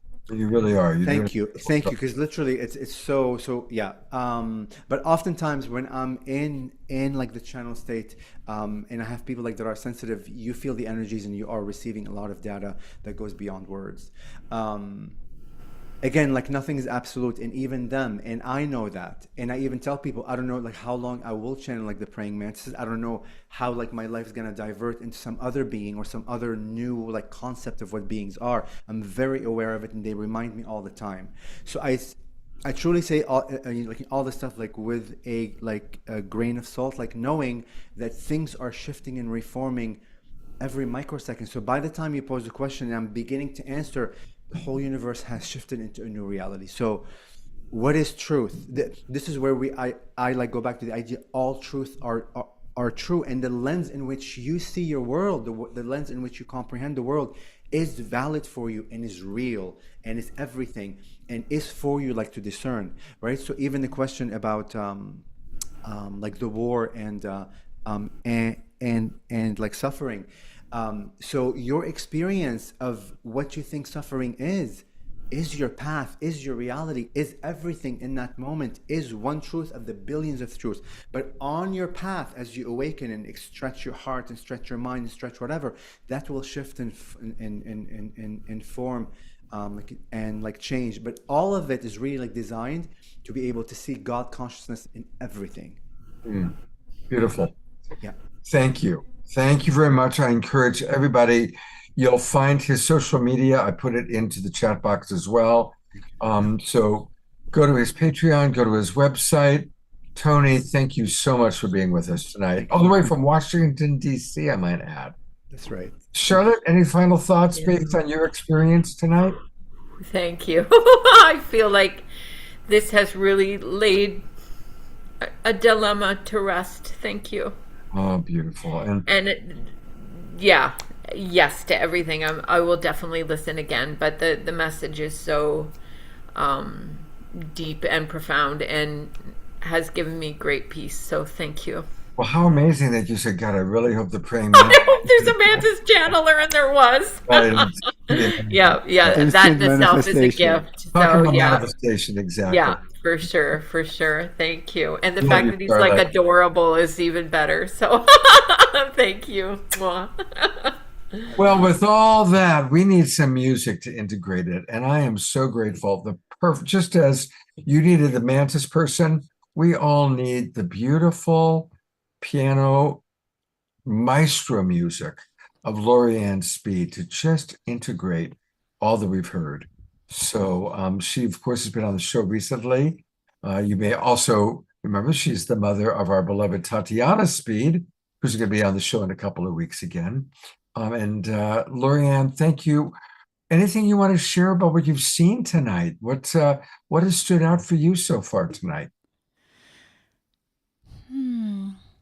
Well, the amazing universe we live in. Oh my goodness, right? Just the synchronicity for the last person. That beautiful. I really loved the way that he was explaining how he was downloading, and I so get that as a clairvoyant. I totally I get it's not in our database. It comes from somewhere else. And so I love that explanation or that sharing about how he was getting all the information and sharing it from that place of really universal mind or wisdom mind if you're Buddhist, or from entities. And like we get this information from so many different places. And I love that explanation, actually, that sharing. And is it similar to how you bring through your music? Yes, it's a deep listening. Thank you for everything. I think there's one thing there's one thing I've accomplished in life. It might be deep listening because definitely the music also comes through receiving. It's not from reaching or grasping or searching or seeking. It's really a receiving. It's a ability perhaps to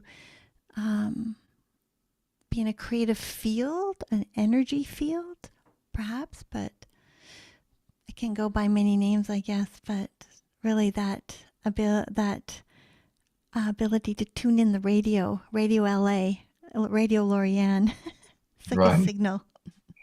Well, it's so good to have you with us, Lorianne. She's, of course, coming to us from Vancouver. After she plays, we'll take a look at her website. It's her name, Lori, Lori, and Speed. And Lorianne, I'm ready to just drop in and let you take us away. Definitely need some music. It really is a great way to integrate. I'm, of course, a pianist, so it's nonverbal. So you really can just let the full spectrum of frequencies, which a piano is, just help you integrate and rest with what you've been hearing. This piece I'm going to play, I'm a composer, and this piece is called Somewhere in Time, and it's part of a much bigger mosaic of a program that I developed for a concert. But within that program comes Somewhere in Time, and it points to the fact that somewhere in time, everyone sees the beauty of their soul. So this is Somewhere in Time. Wonderful.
Thank you.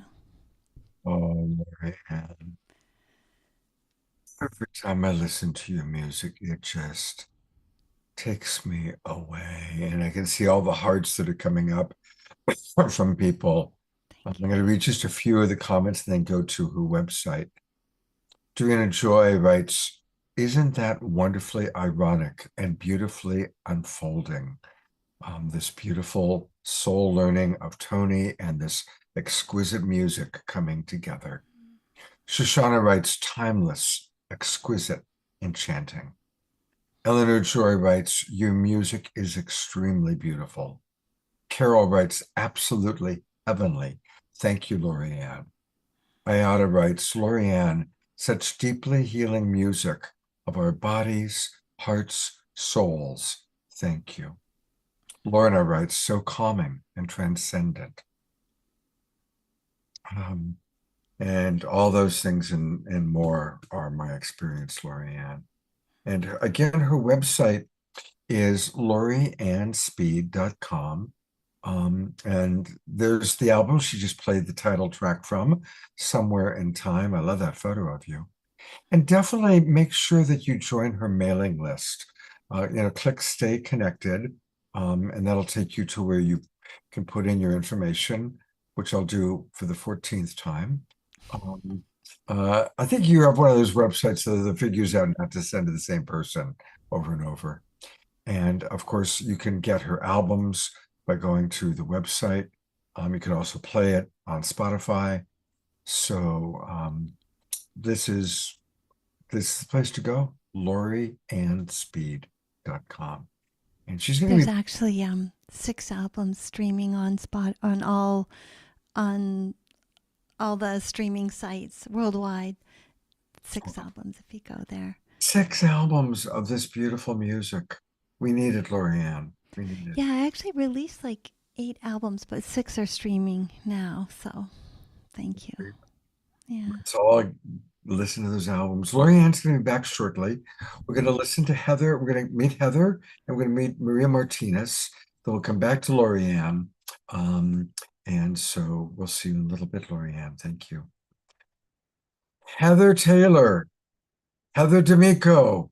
Now you're beautiful. Now you're in full internet glory. But you need to unmute. You need to unmute, dear.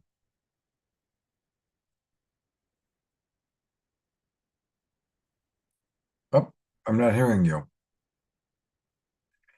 Oh my gosh, this is too funny. Well, we see you laughing, and you're not muted, but for some reason your audio is not connected.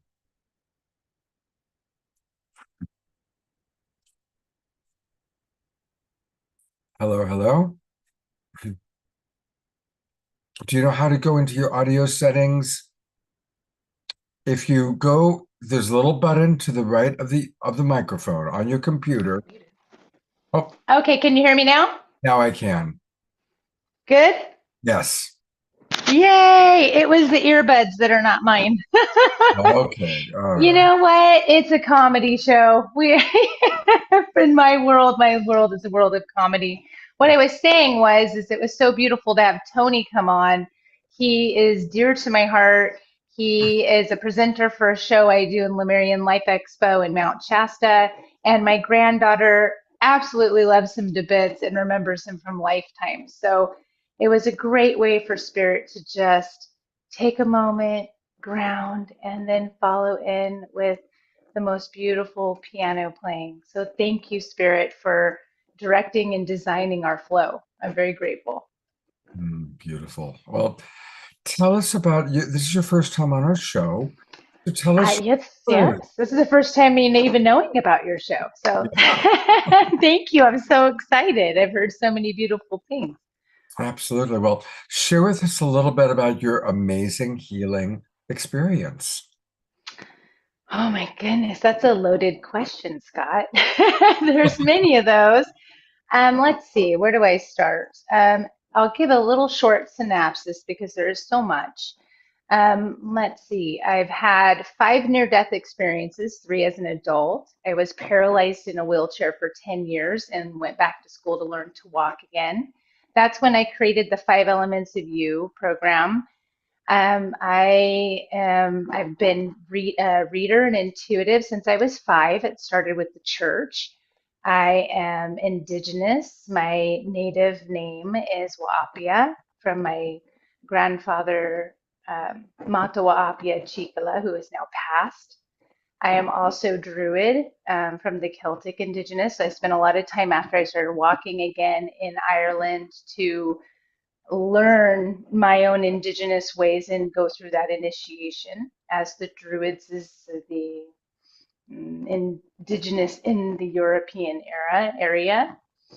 And I am just here to show up and be of service in the ways that Spirit guides me to be.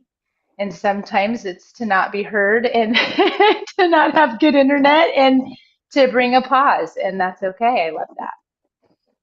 So, and that's just a snippet. I guess the other parts would be, oh my gosh, you guys, it's like I'm watching all of this and you were talking about suffering and pain and the things that come in and yeah, everything we experience is real. And I feel that I'm experiencing all my timelines at once, and the one that's coming through for me in the moment of now is that which is what I'm experiencing in my conscious awareness. And so it's such an honor to be in that part of myself and to be an example of that by always being open to learning. So I learned so much today from every person that has arrived, and I'm so honored. One of my passions and my love story is my business partner, Ben D'Amico. We call him the Bulls, right? We call him the Singing Bulls. And the reason is just he reminds me of Hanuman.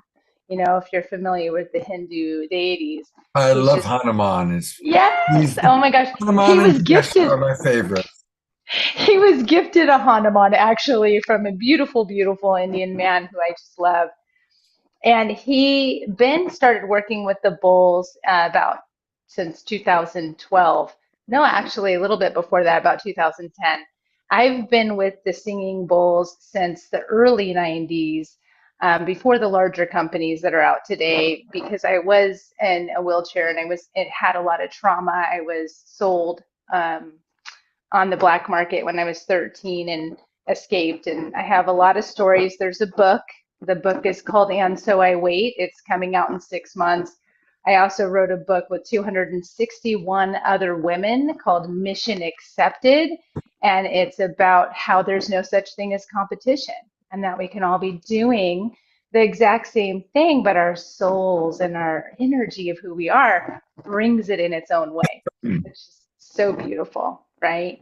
And that book you can get anywhere. And we actually ended up going to the Oscars and really bringing in a new level of consciousness, because so much of healing is being asked for by that community right now with everything that they've been faced with within their own selves. So what an honor.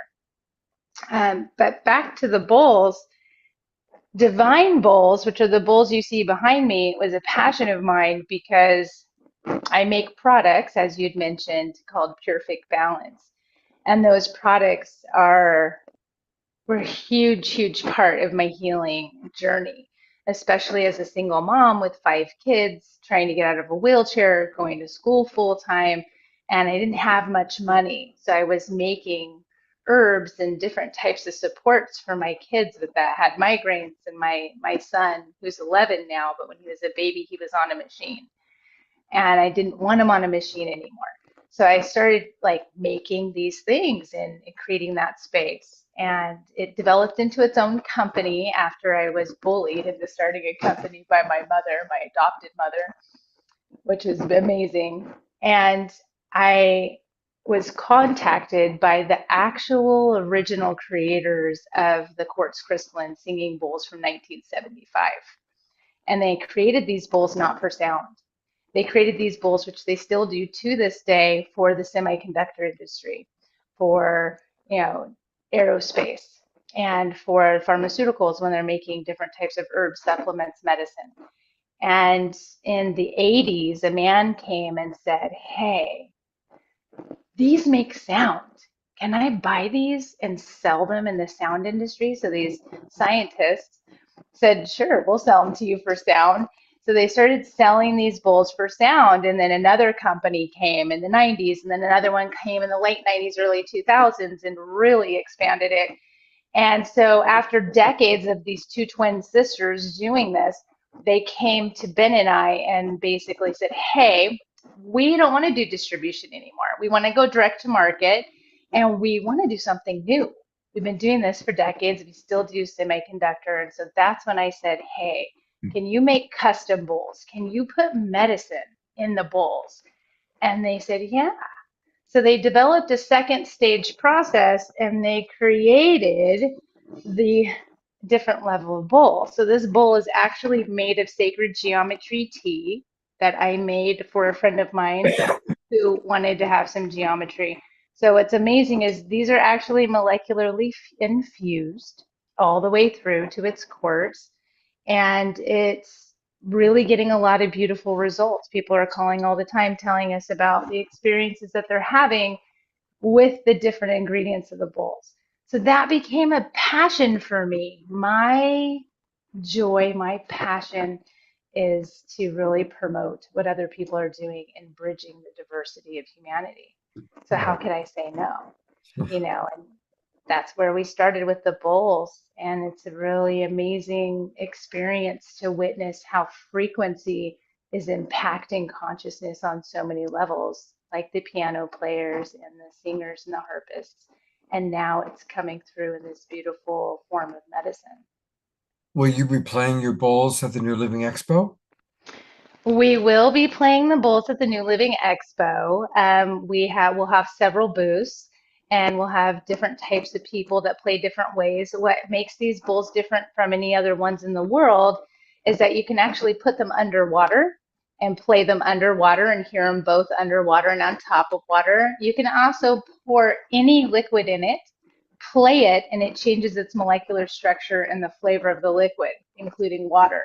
So we'll be doing a lot of demonstrations and just showing that these women created these bowls in 1975 as scientists, and they are now going direct to market, and the true story of their experience of the bowls and how this seamless, one seam, beautiful method of frequency is being displayed. Well, since we're talking a lot about the bowls, here's the website where you can learn about her bowls, and the website is divinebowls.love. Divinebowls.love. Each bowl emerging complete its infusion already within. And look at how gorgeous some of these are. The little difference, but they're really absolutely gorgeous. We have vitamin D bowls that they're doing studies on and realizing that scientists are actually studying vitamin D, calcium, and trace mineral bowls and seeing how it's impacting the body's level with the trace minerals, calcium, and vitamin D, which is just freaking awesome. And for me, being a channeler, I do channel Ashra. I have Lumerian Life Expo. Ruben Langdon is one of my co-hosts, and we go on and we do that together. And we have Rob Guthier and Wendy Kennedy and Jamie Price, and we do all these channeling beautiful things together. It's amazing because it really brings me back to Tartaria, and it really brings me back to what the bells were all about. And that is such a sacred thing that is assisting us in remembering consciousness and who we actually are, rather than having to say, "Oh, how do I go to Lemuria?" It's like, hey guys, we're already here. We just need to come from our heart. We just need to be in that space and remember. And I feel like this is a really great opportunity to bring that into our consciousness. Absolutely. Absolutely. A couple comments and question from the audience. Shoshana writes, I commented that I like the bowls and they have a nice frequency. I can feel them singing. I've seen crystals singing in some cases, and now I'm seeing singing bowls singing. So that's beautiful. Dorina Joy says, what an amazing healing journey and beautiful sharing, Heather. What do you attribute how you got out of the wheelchair That is by itself alone so incredible. How did you do that? Okay. I know we will have to do some other interviewing that's longer next time, and then maybe I'll do some channeling and bring that in. But to keep it short, I know there's a limited time. Basically, it took a year and a half to move my big toe. So I went to 8 surgeons, and they said, you know, you need surgery. We need to put titanium from the base of your spine, from the base of my spine to my limbic system. And I had broke my back. I had right hip unleveling, herniated every disc in my spine but 2. I had seizures. I was on tons of meds. First thing I did was wheelchair into a pharmacist, which I had a dog who pulled me in my wheelchair because I was totally paralyzed on this side, and said, how do I get off this stuff? Like, that's number one. I had to get off the meds, and I had to be careful about how I weaned off because, I had seizures and I was having these things happen. So I had to be cautious of how I was going to approach this. The other part that was really important in Sacred was, I have all these surgeons, neurosurgeons saying, hey, there's nothing you can do. You have to have the surgery. And then I met this beautiful 8th surgeon who I cannot say his name. I promised I would never out him or he would lose his license. That he was from India, and he shut the door. And I was in my 20s. I mean, I'm not grandma now, but I was in my 20s when this happened. And he shut the door and said, look, if you go and find a way you can heal, you don't need the surgery. You don't do drugs. You're a healthy person. I had 2 kids at the time, not 5. And so they were kind of telling me, you got to go find a way. So my friend Mauro, who's a music producer, he was producing Celine Dion's last album, actually. I think it was one of her last albums in Holland. And it was right before The Secret came out. And he was sitting at dinner and heard these people talking at a table next to him. And he went over and said, I have a dear friend of mine who is paralyzed in a wheelchair. She's a single mama. How can I help her? I hear what you guys are talking about. So they went upstairs, and I actually have the very first burned DVD of The Secret ever done. And They brought it to him, and he said, bring it to her and she'll start her journey. And so that's what happened. He came back and gave me this DVD, and it just ignited this fire in me, which is part of what I teach is the 5 elements of you. And the first element is fire. It's awareness. It's activation. And I was like, okay, the fire's in me. And the second element is all about water. It's about discernment and discerning how I'm experiencing my life, how I'm manifesting my external experiences, and where I'm actually at with that. And so then it was like, whew, there's the third one. And the third one is physical. Okay, that's the earth element. And the physical was like, I was paralyzed on the right side of my body. So it took a year and a half for me to tell my brain, to tell my arm, to tell my leg, to tell my foot, to tell my toe to move. But once I did that, the next step was getting over atrophy. And let's talk about suffering and pain. 5.5 years, 6 years, 7 years, 8 years, because it took years to heal, of telling your body to get over this atrophy, this moment of stagnation, of not moving, of stillness. It was very painful. But I have to say, you guys, it's like when you're moving through that part of your own awareness, when you're coming into that state of like, I am in the next level of me. And even though it hurts, it's like you feel that next step. So it's a different kind of pain because it's this pain of understanding self-awareness. It's this pain of understanding that you're moving into this growth of self. And it was really powerful. And then after getting into that, because Earth is not just about the physical body, it's also about, your own value and your self-worth, and really working with that solar plexus and how that's evolving. And then next step is like, okay, I love them all, but my favorite one is the containment because it's air. And to move with the wind and our ancestors and how they communicate, like you guys, go sit outside and just be with that wind and talk to it. I mean, it really gives you a feeling, whether it's a cool breeze or a big wind. Sometimes I'll just sit with it and say, hey, can you give me a little extra? And I feel like air, the wind, that thing that we have but we can't see, is containment. It's bringing the three elements into self and really being with the spiritual being of you, because we're spiritual beings having a human experience. As we come into that, then we have the fifth element. And that fifth element is exciting. It's like that inner child, that little fairy coming out. Why?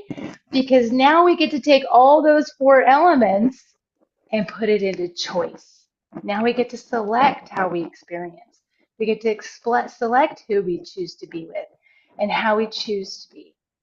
And that's really where the biggest lesson came in for me, was because I was aware that, okay, guys, I'm in a wheelchair and little kids were scared of me.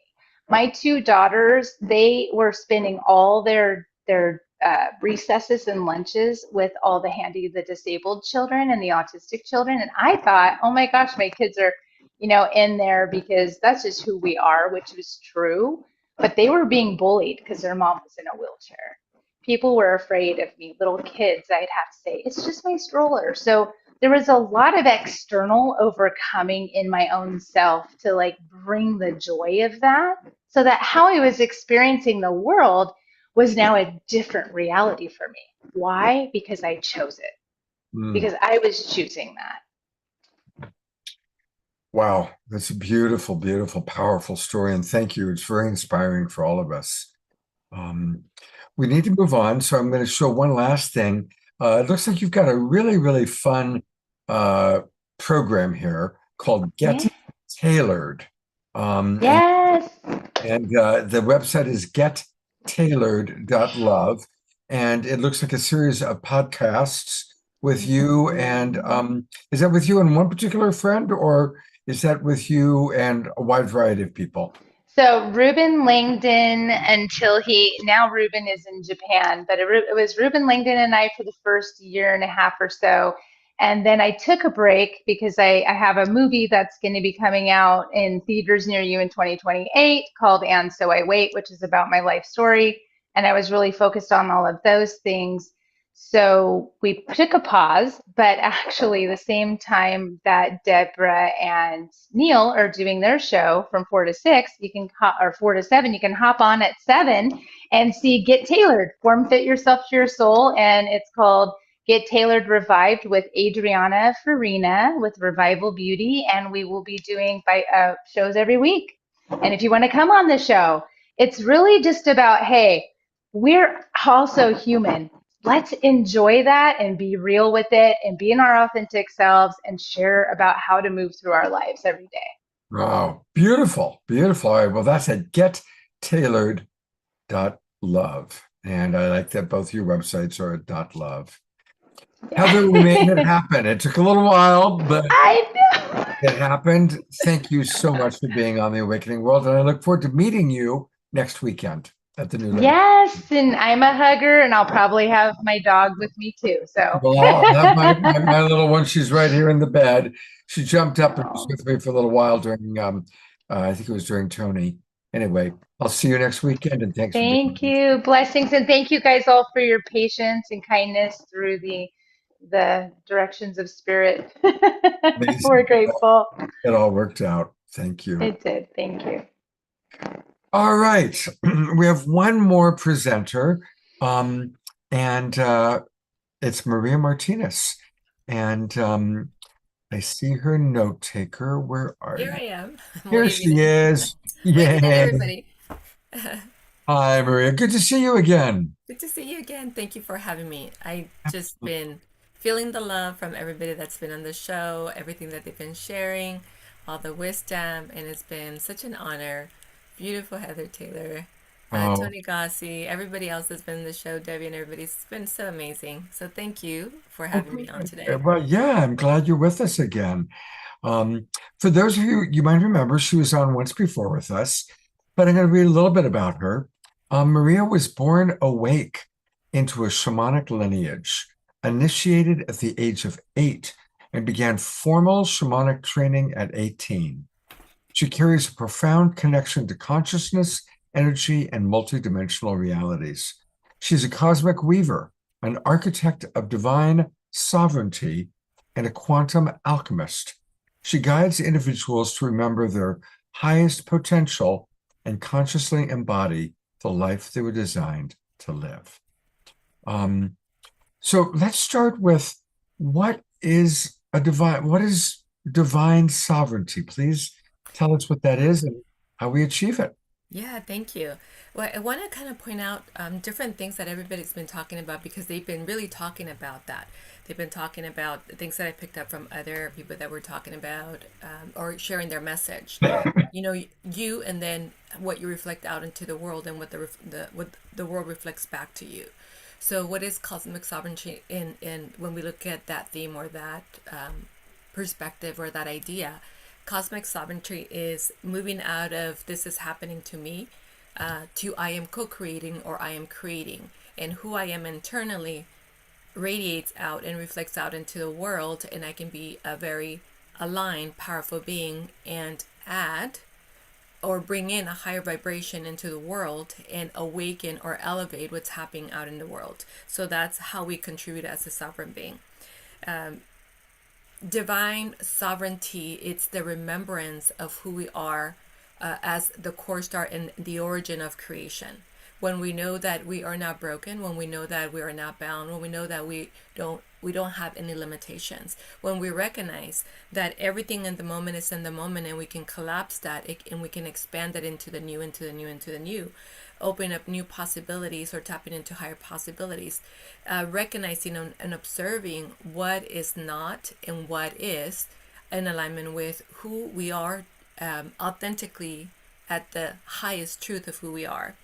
And also harnessing that. So again, being in the awareness and the consciousness of what am I creating in this moment, what is reflected back to me, and is what I am creating the reality that I am absolutely enjoying or I am in love with, and how can I create that differently to be exactly what I want it to be. So that brings me to how we relate to the world, how we take in everything that is happening in the world, and we get that information, we internalize it, and then we kind of feed it back into the world is how we relate. So we can relate from a very sovereign, nothing is affecting me, I am actually holding the light and the beacon of light, or I am being pulled into the emotions, the fears, the scarcity, the lack that is happening in the world. So how do I relate to the world? So coming back to what is operating from that divine sovereignty is recognizing again that your frequency and vibration and consciousness, and that you can choose from that place of creation what it is that you want to seed into the world and share with the world from that higher level. And in doing so, you're deconstructing and you're facilitating others to step into a new reality of who they are as well. So again, we're constantly creating and co-creating. So where are we co-creating from? Are we co-creating from the place of ultimate truth, divine expression, or absolute knowing as the intelligence that we are, the universal intelligence that we are? Or are we co-creating from mass consciousness and the fears that have been seeded and embedded into mass consciousness? But the mastery is recognizing where we are and how we are, and then shifting into that alignment. And that is sovereignty. That is, I get to choose what I get to create in the world for myself and for others.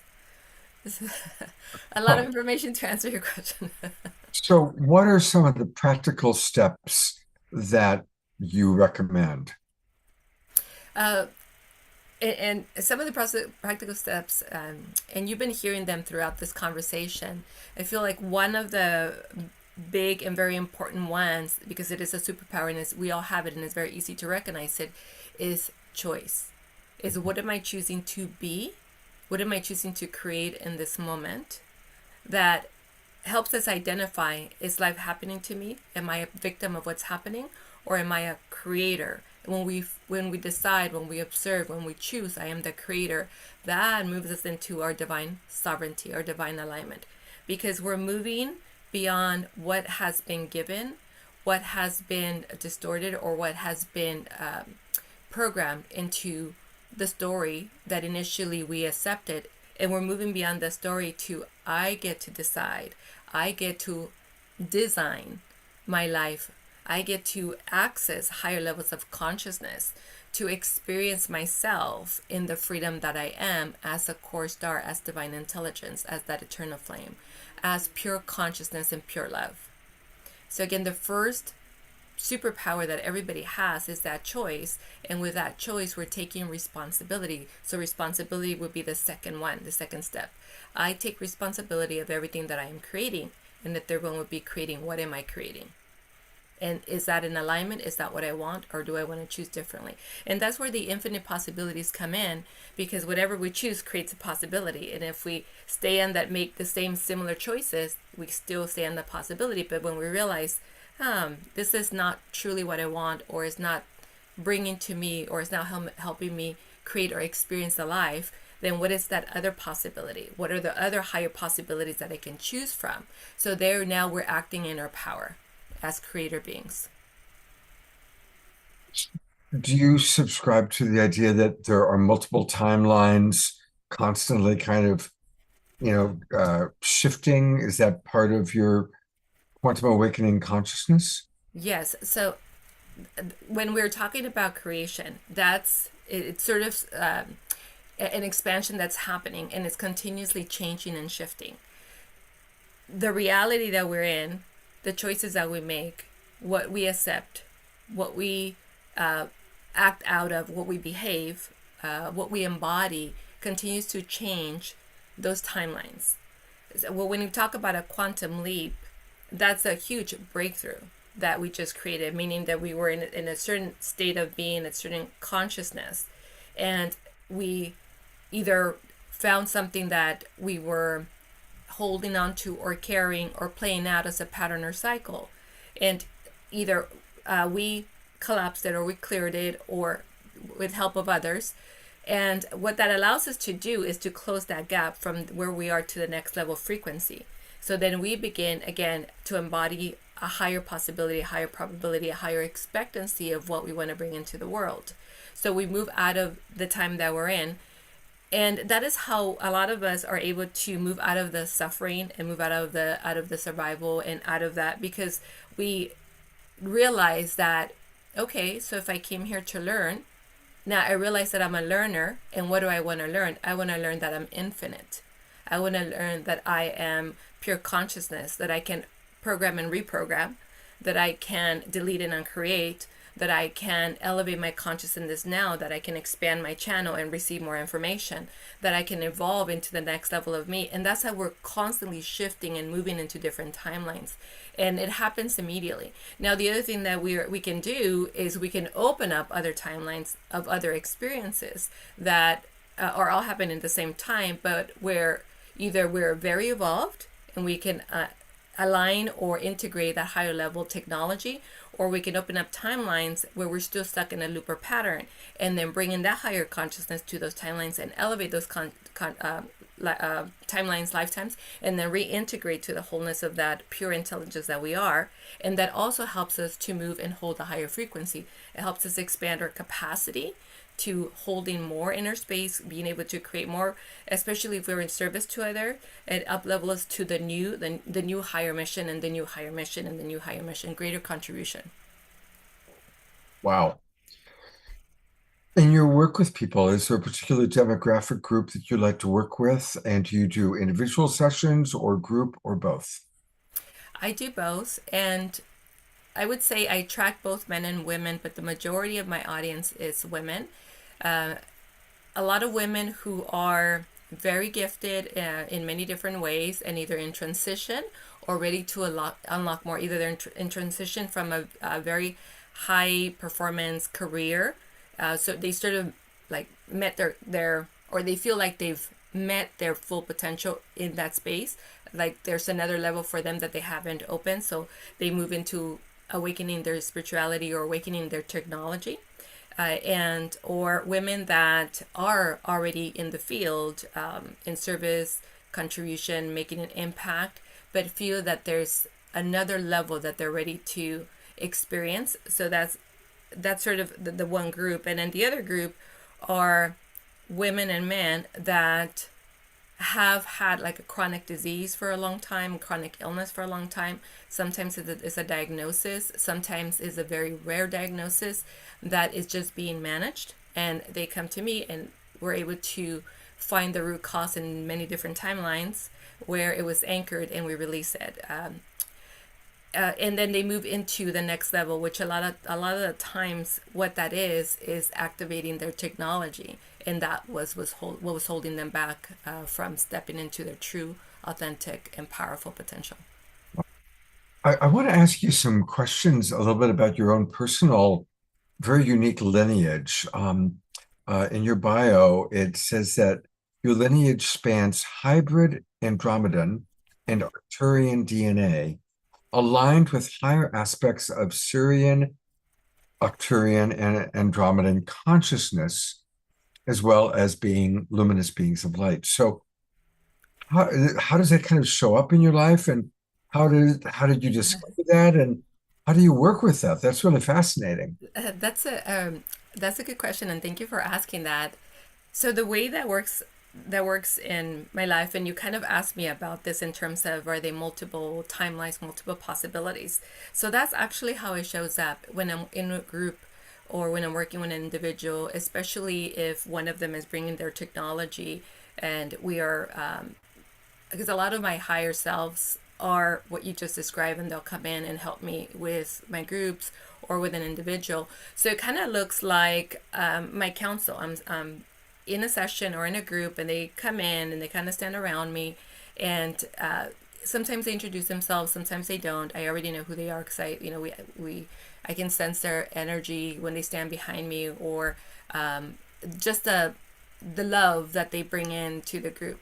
And they either work from where they're standing, or they'll come in close to me, almost like a direct channel, and they'll work through me when I'm working with individuals. And the technology that they bring is pure frequency, and it's color, it's tone, it's sacred geometry, it's light language, and it's a powerful activation of the divine blueprint when they come in.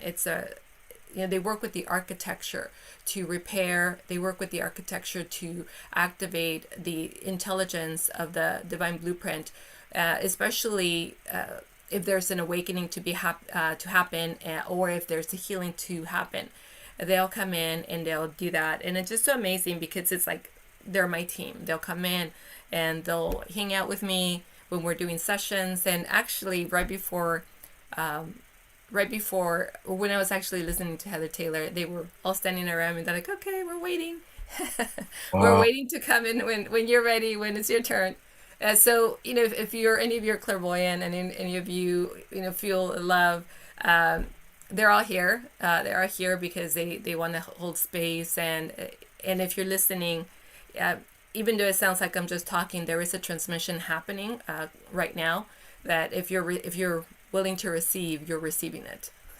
Wow. Well, would you like to conclude? We'll show your website at the end. Would you like to conclude by actually leading a transmission, sharing a transmission? Yes, that would be wonderful. Yes. Our audience would love that. Thank you, Maria. Yeah, thank you. And a lot of times they don't come individually. They'll kind of sort of like a collective. So you'll hear the different tones, but they're all participating and sharing and co-creating with you. So we're going to go ahead and just have them step in and share with you. I'm going to have you just take a deep breath, open up your heart, fill your heart with love, even more love than you've been holding in your space. And we're going to have you just open up. Before they start, they're just going to do a little bit open up of your chakras, especially the third chakra, the throat chakra. So go ahead and take a deep breath, and as you take that deep breath, just receive, allow, and surrender.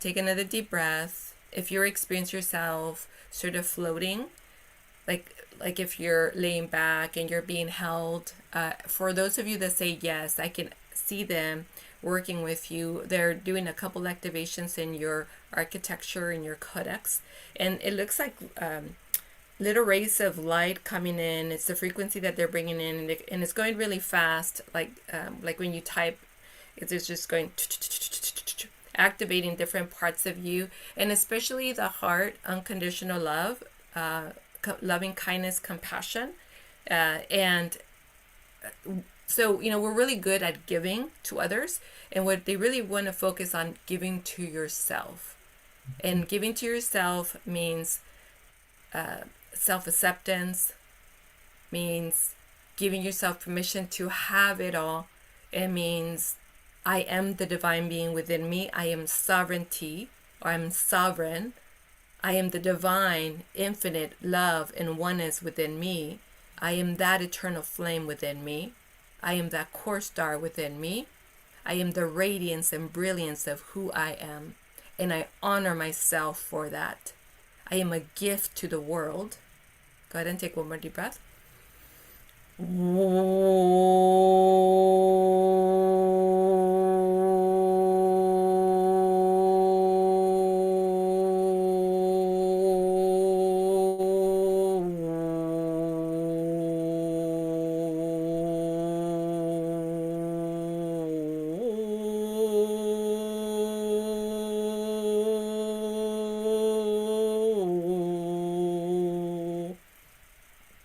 One more deep breath. Shahayi tahata hanatsete he satu jahum mahana hanatsuta ukha kiakiao sahi shahana masa tiarete se uretsete shamanunutsuhu hamua tiatia mahanaka yerusai shahi naha naha sehe yaumahadata sahatia kashania tutsatuja yerutsu. Lots of work happening in the spine, lots of codes. So what they're noticing are codes that were there and needed repair, or they were overused, again, sort of exhausted, burnout. And so they are coming in and helping you recalibrate, reconfigure. It's almost like being in a spa and getting rejuvenated. Marusati tarakena hanita satana hanakatsutuja. Siakuma hakiakia satajana natsatu zakatara mauna yoto. Yorotso totoro kai sahiada saharia siatira jauta. Meutatira katsaraka. They're also helping you connect all your energy centers. Some of you really enjoy being in the heart and higher. So they're having you connect fully so you can be the authority. As the authority, as that sovereign being fully present in your body as the creator, mighty creator that you are, as the light being, sacred sun that you are. So lots of opening the back of the heart.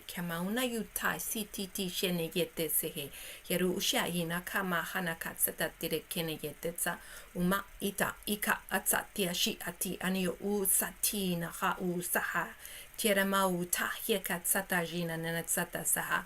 Ruai na yi na ha ha re tsete jeme unayoto. Go ahead and take one more deep breath. Relax further, go inward. Allow yourself to be in that stillness, in that receivingness. Aunasua I haina haha diatsia turana ima unayoto. Huruku hariariatsa tajamana yoto kurane yete. Yamauta taratsa tajana tsutuja kiakatsa hura nahania tiratsa tajara katsaraka. They want you to go deeper. They want you to surrender more. They want to say yes to you. Yes, as I am the conscious creator, I create my reality. My words have power. My thoughts have energy and frequency. I embody the truth of who I am. I embody the sovereign being that I am, the brilliance of my star, the radiance of my sacred sun. I am. I am the divine essence, infinite oneness of who I am. Kia mahura nisati terei. Heketsete shamauna tu saha. Kia karahare te sehete ke shemana yotso. Shauna yete tserema una ya usahura. Haraka tsaraka. Lots of Syrian energy right now. Marutsatiara ujana ya tiratsati jayoko horoko. Yamau tarata tsaratana ya tira utsate jekeke tsitana. Usahi hare. Now nana seru uja yeta tsatara haraka tsaraka harama. Now Elohim are coming in. Mausana nanayita rorodotsoto jayu harana yara utaradana tsateje.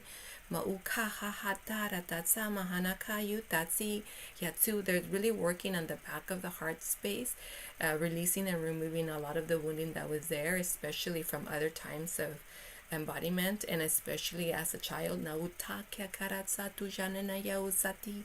Una hanana yatiara satura mahana kaye.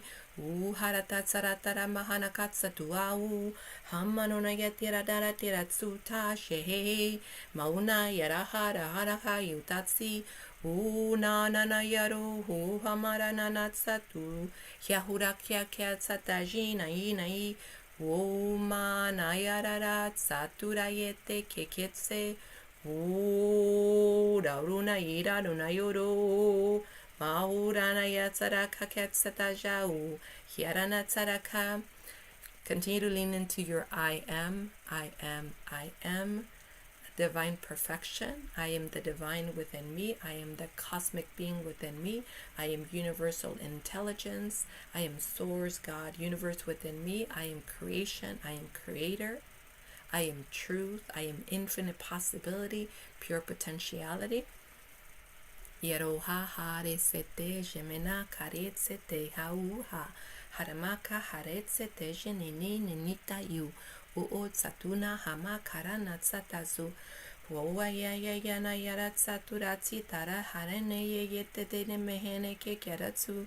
Shohararana yatirara tsara karamahana karakara tsatara. Arcturian and Andromedan energy. Mautadara tsati sharana yatotso. You can feel like the codex moving through your body, almost like a shower of codes coming through a frequency. Harana satura yetororo tsutu jama una yoro hororo katsatina.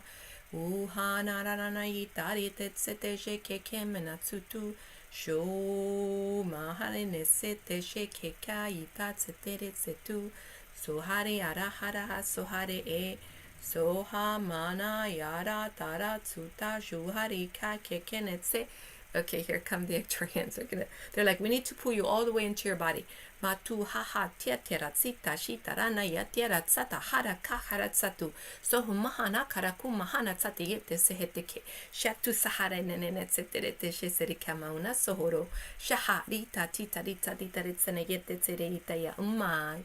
Ina tsete she. They're saying no excuses. You're choosing it. You're choosing it now. You deserve it. It's yours. Hanana yitaritsete jene yete suru. Ranana yatiaraka hurakatsita. Hu hanana. So everybody that is leaning sort of like away because they're saying, oh, this is too much responsibility being my powerful self, they're saying, no, it's okay. It's your turn. Let's do it. We're here. We're going to help you. And they're pulling you back into ownership, to reclaiming who you are, to your divine power, to your cosmic sovereignty. They're saying, yes, your time. And lots of golden energy around you right now as well. Na uji, na shuatia, kiakatsu, tajoma, I ananatsi, taku, kuruma, no yoto, tsuru, kojene, yete, tsetere, keke. Go ahead and take one more deep breath. And go ahead and say with ease and grace, knowing that you're safe, I surrender. I surrender to the divine within me. I surrender to the truth within me. I surrender to the power within me. I surrender to divine intelligence with me. I surrender to my all-knowing self. I surrender. It is safe for me to be powerful beyond measure. It is safe for me to be the all-knowing self. It is safe for me to be cosmic sovereignty. It is safe for me to be my supernatural self. It is safe for me to be seen, to be heard, to be wealthy, to be happy, to be healthy. It is safe for me to have it all. Go ahead and take one more deep breath. And let's go ahead and release the last bit from the throat so you can truly be authentic with your words. One more deep breath.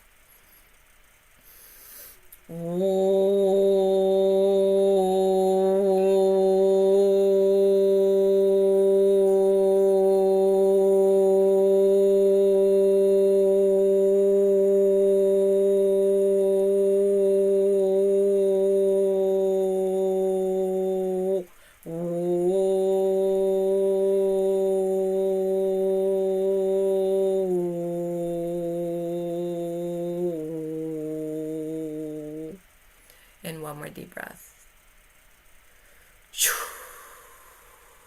They work with the inner child as well, because I could see part of the inner child wanting to run away from responsibility and choice, and they brought you into the safe space of all you have to do is play. All you have to do is have fun. All you have to do is enjoy yourself being here. One more deep breath as we come back fully into the body.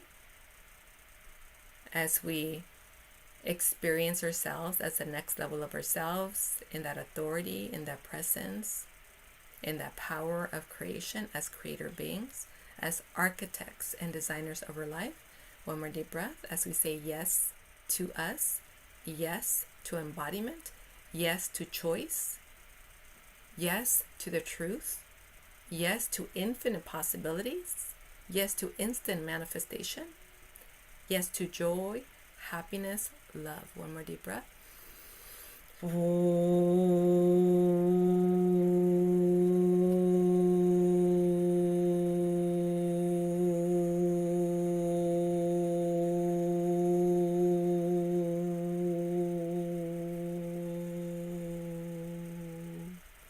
Very good.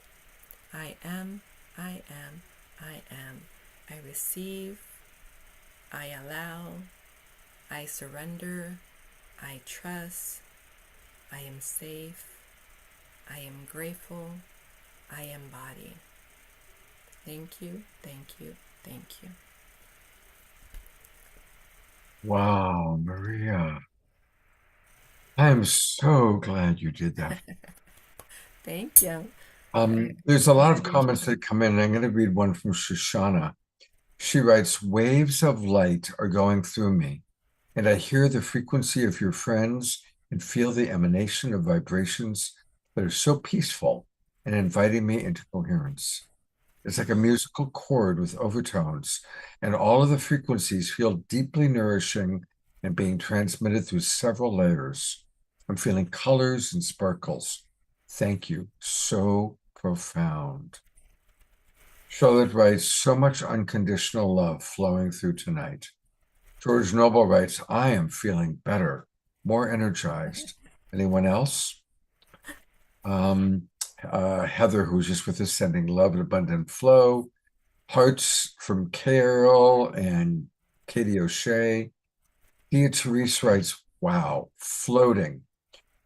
They speak directly throughout me. I'm experiencing this as if I'm the only one in the room. Profoundly received.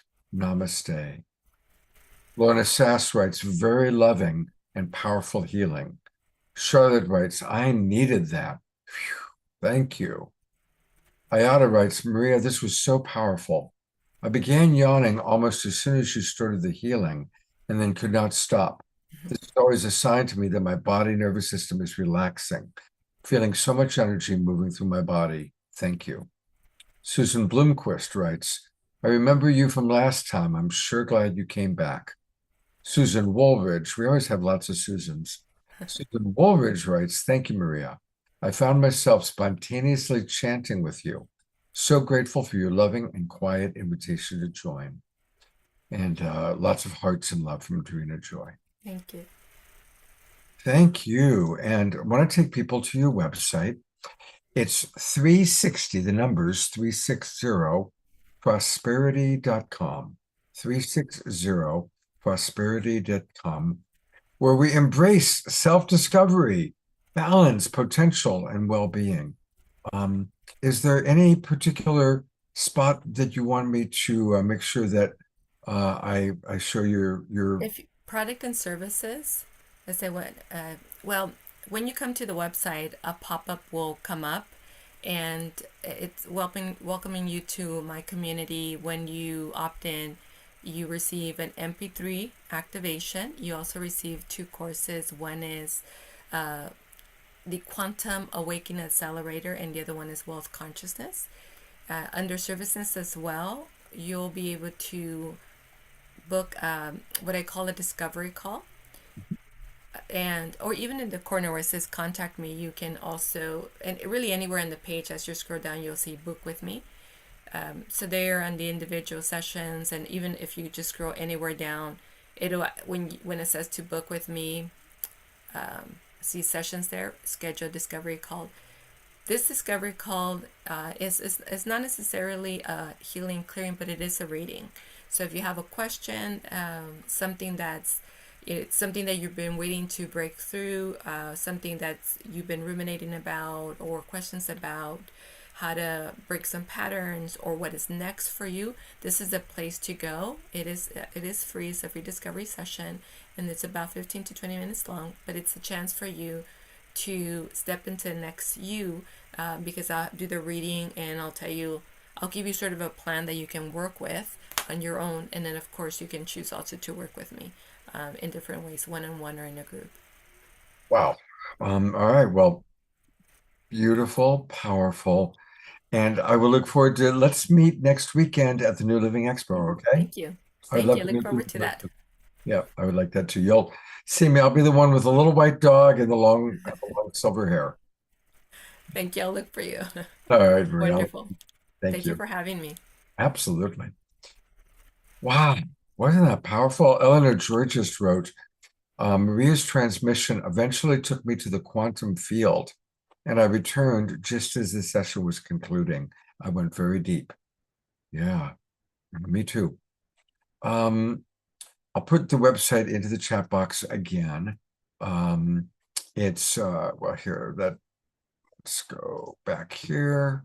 It's 360prosperity.com. And here it is again. Okay. Well, let's integrate all of this with some more music from our wonderful Lori Ann Speed, who will hopefully turn on her camera. There she is. Hi, Lori Ann. Hi. Did you get a chance to take in that amazing transmission from Maria? I did. Yes, I absolutely did. Woo! Yeah, well, back to back, her transmission followed by your music, and then Starchild and Vigari. So it's going to be a wonderful way to kind of integrate all that we experienced tonight. Okay. Happy to play. And what's this number going to be? This one's called Soft Summer Nights. So from the same album, From Summer in Time, that's my most recent album. Soft Summer Nights. And, we're just in spring here. I'm in Canada, cold Canada. And I don't know, it's always like when you think past, when you live in this kind of contrast between winter and spring and summer. Because I don't know about you guys in California, okay? So we have like 4 distinct seasons. And anyway, Soft Summer Nights is a very special piece for me because I have a cabin in the woods way out on a lake. And I had been going to this cabin many summers, but without my piano. And finally, I just couldn't bear not to have my piano there, grand piano. And so I shipped it up. Oh my gosh. Wow. I know. It was a radical move. And the day it arrived, I was so excited, so happy to see my best friend. And that night, with all the doors and windows open to this soft summer night, like twinkle lights and the tree frogs, and just this warm, soft summer air, this beautiful piece came to me. And so I named it in honor of that night. And so you may feel that, but let the music take you where it knows best what's for you. So you don't have to, reach for, oh, does that sound like a soft summer night? I hesitate sometimes to share the titles because really so unique for each person. So just receive it and let it mean what it means to you. Okay? Beautiful. Thank you, Lori Ann.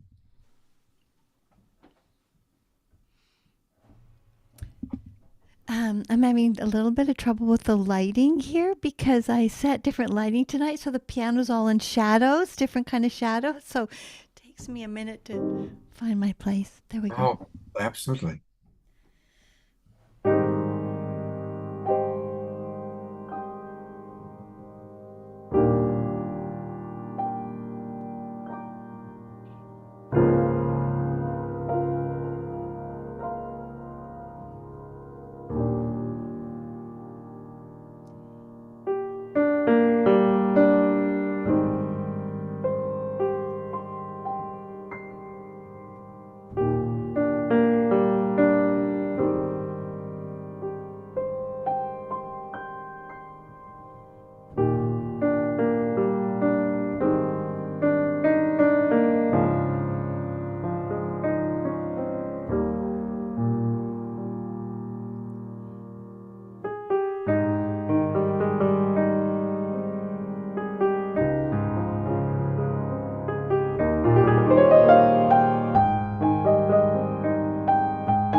Thank you. Thank you so much. Thank you. Most of our friends have our cameras turned off, but I'm going to go to gallery view. And for those of you who do have your cameras on, oh, the Hertogs are with us. Great. Lots and lots of love. Send twinkles. So much beauty. Such a beautiful musical piece. We're going to go to the Hertogs and Allen in a moment, but I do want to again remind people that her website is her name, Lori, Lori, Ann, A-N-N, speed.com. And her music is so exquisite. Eleanor George just wrote, it suddenly came to me that this piece of music is for Omoshar and his mother, a divine download, it seems, so exquisite. Ayada writes, I just love how elegantly Lori Ann's hands move across her keyboard. So beautiful, so beautiful. Lori Ann, you're a gem. You have become one of our favorite, most beloveds here on the Awakening World. Thank you so much. Thank you, Scott. Thank you for having me. Oh my Thank God. you, everyone. And I'm looking forward to meeting you at your daughter's wedding. Yes. I know. That's very exciting. I can't wait. That'll be really nice. Yeah, it'll be really fun. Yeah. All right, well, how wonderful. We actually are going to get a chance to say hello to the Hertogs, who are here with Alan. And welcome, JJ and Desiree. Well, thank you. We're all together for the New Living Expo next And there's been weekend. so many wonderful, beautiful people on the program tonight. The fantastic music of Lori, and before her, Maria Martinez. This was fantastic. Fantastic. Speaking in tongues, speaking in spiritual vibrations. In the light language. This is really what is necessary for our humanity to wake up. And of course, we'll be presenting on Saturday on what we call the Divine Codes and the Keys of Enoch, which we're kind of Dr. Jack's famous for. And most of you see the book, but what's important is what's in the book, which is the return of the dove coming down on the 7 levels of the 7 chakras or 7 seals with the language of light. And so we've been working on this diligently throughout the world.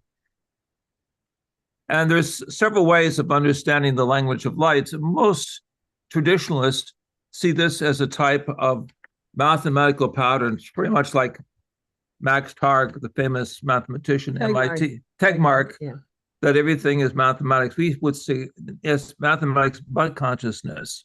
In our work, we have been able to show, as we see here in the cosmogram here, sacred geometry has sacred color, sacred sounds, and sacred pronouncements, and we bring all of this together in our work. And so at the gathering that's going to take place this coming weekend, we're going to be able to demonstrate this, why it's so necessary to use the language of light as we go into the time of ascension work and contact. Yeah, and so we're really excited. It's going to be a great gathering, hopefully with some great music as well, and people from all over the Bay Area. It's always been a really good family gathering, and we just hope it's expanded also into, and of course we always see you there, Scott, so it's such a good time. We're also going to be doing a futures panel at the end, because a lot of people are wondering what our future is all about, especially connected with AI or cosmic intelligence. So Scott, thank you. Thank you. We're also going to be presenting together a remote viewing overview of how to access the non-local mind. So how's all that? What time on Saturday will your program be?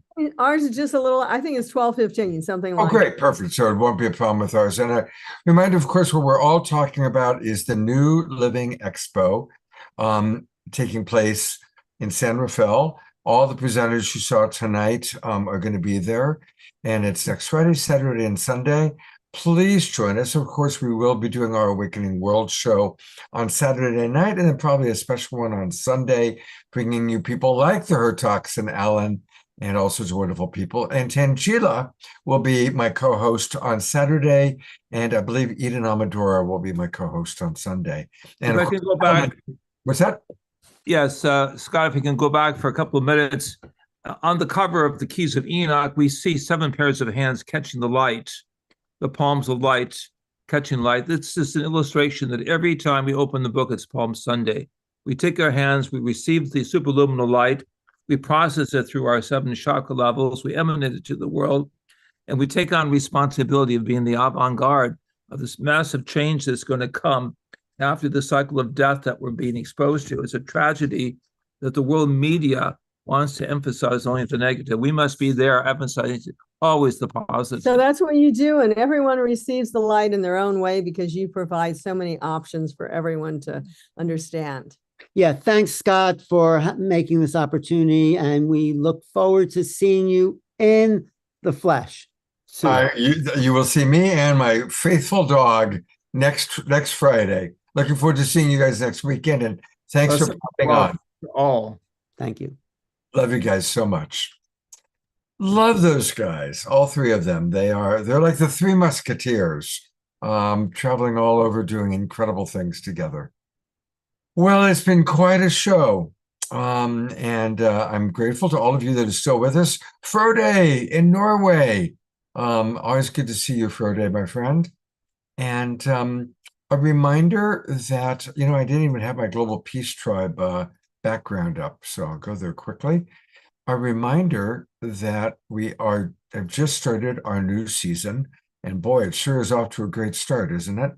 Now, for those of you who are watching on Facebook or YouTube, now is a great time to join the Global Peace Tribe because we just started our new season.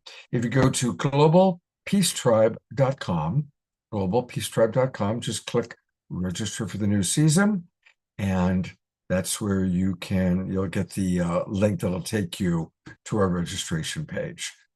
It should do that. There we go. Oh, this always happens. It keeps going around and around. But when you actually go on, and it's not on Zoom, but you go on directly, it will take you to register for the new season.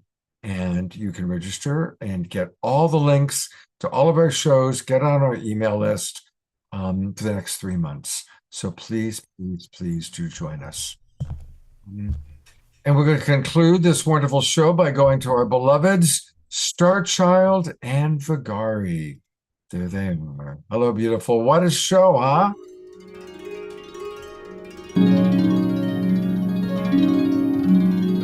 This one is called Siboye. It will take you on a journey of joy, and you are welcome to chant with us. Anticipation of the new world that we're all looking forward to. Yes.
Those voices calling,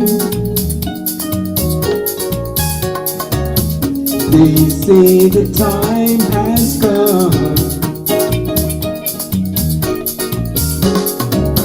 Soon we will be rejoicing.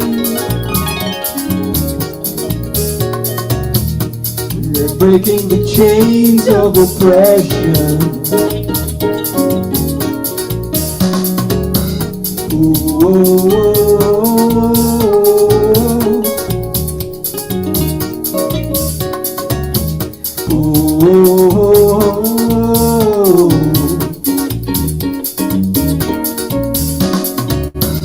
We all want peace and harmony. You know it comes from deep inside. Let the heart and spirit point the way. Join with your brothers and sisters far and wide.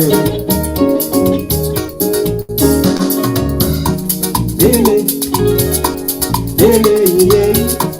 Lele, lele, yeah. Lele, lele, yeah.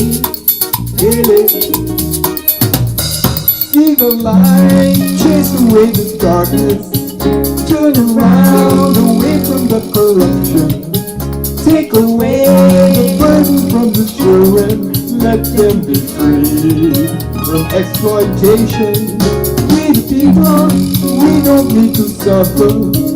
Don't you know we have got the power? See the world turning to abundance for everyone.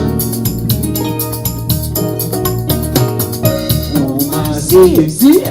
Oh mama, see boy, oh my, see you, see it. Oh mama, see boy, oh my, see you. Oh mama, see boy, oh my, see you. Oh mama, see boy.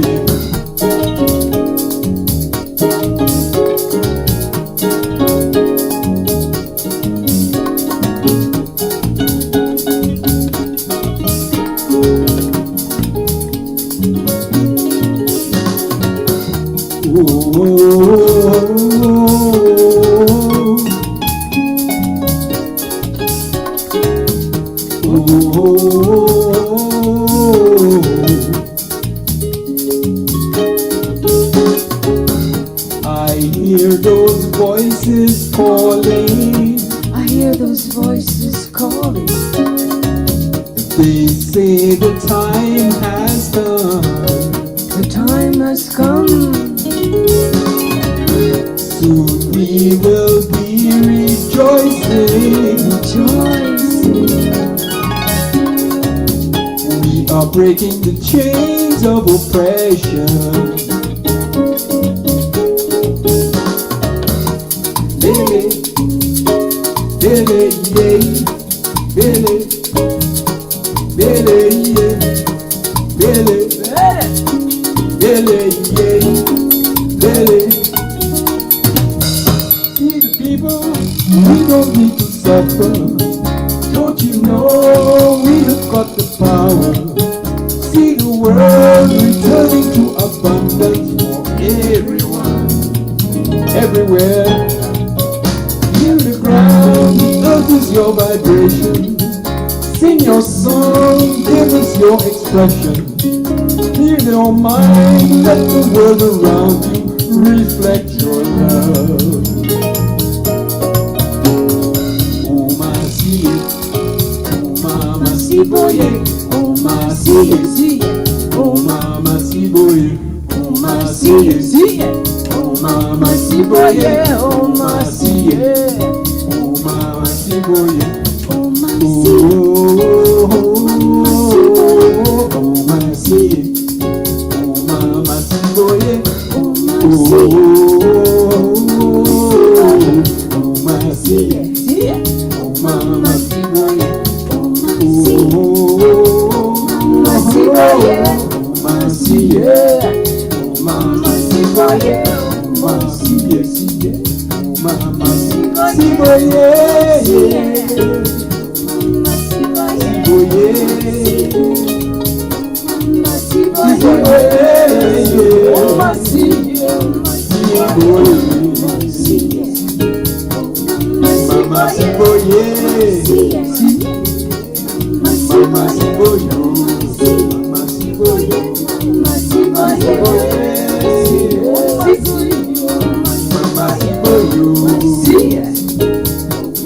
See boy, yeah. Oh my, see it. Mama, see boy, yeah. Mama, see boy, Mama, see boy, Mama, see boy, Mama, see boy, Mama, see boy, Mama, see Mama, see boy, Mama, see Mama, see boy, Mama, see Mama, see boy, Mama, see Mama, see boy, Mama, see oh mama, see boy, Mama, see oh mama, see boy, Mama, see Mama, see boy, Mama, see oh mama, see boy, Mama, see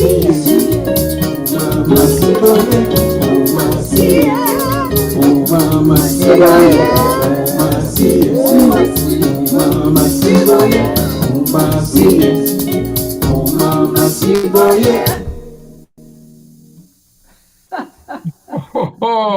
fantastic.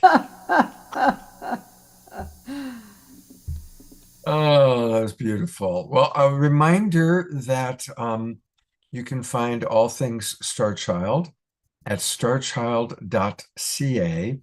And I just learned that if you take a look under galleries and you go to Fun Furs Designs, look at this. She's not only an amazing musical artist and a wonderful person who delights children, but she creates amazing things. Look at all these beautiful things that she creates. They're called fun furs. Fun fur.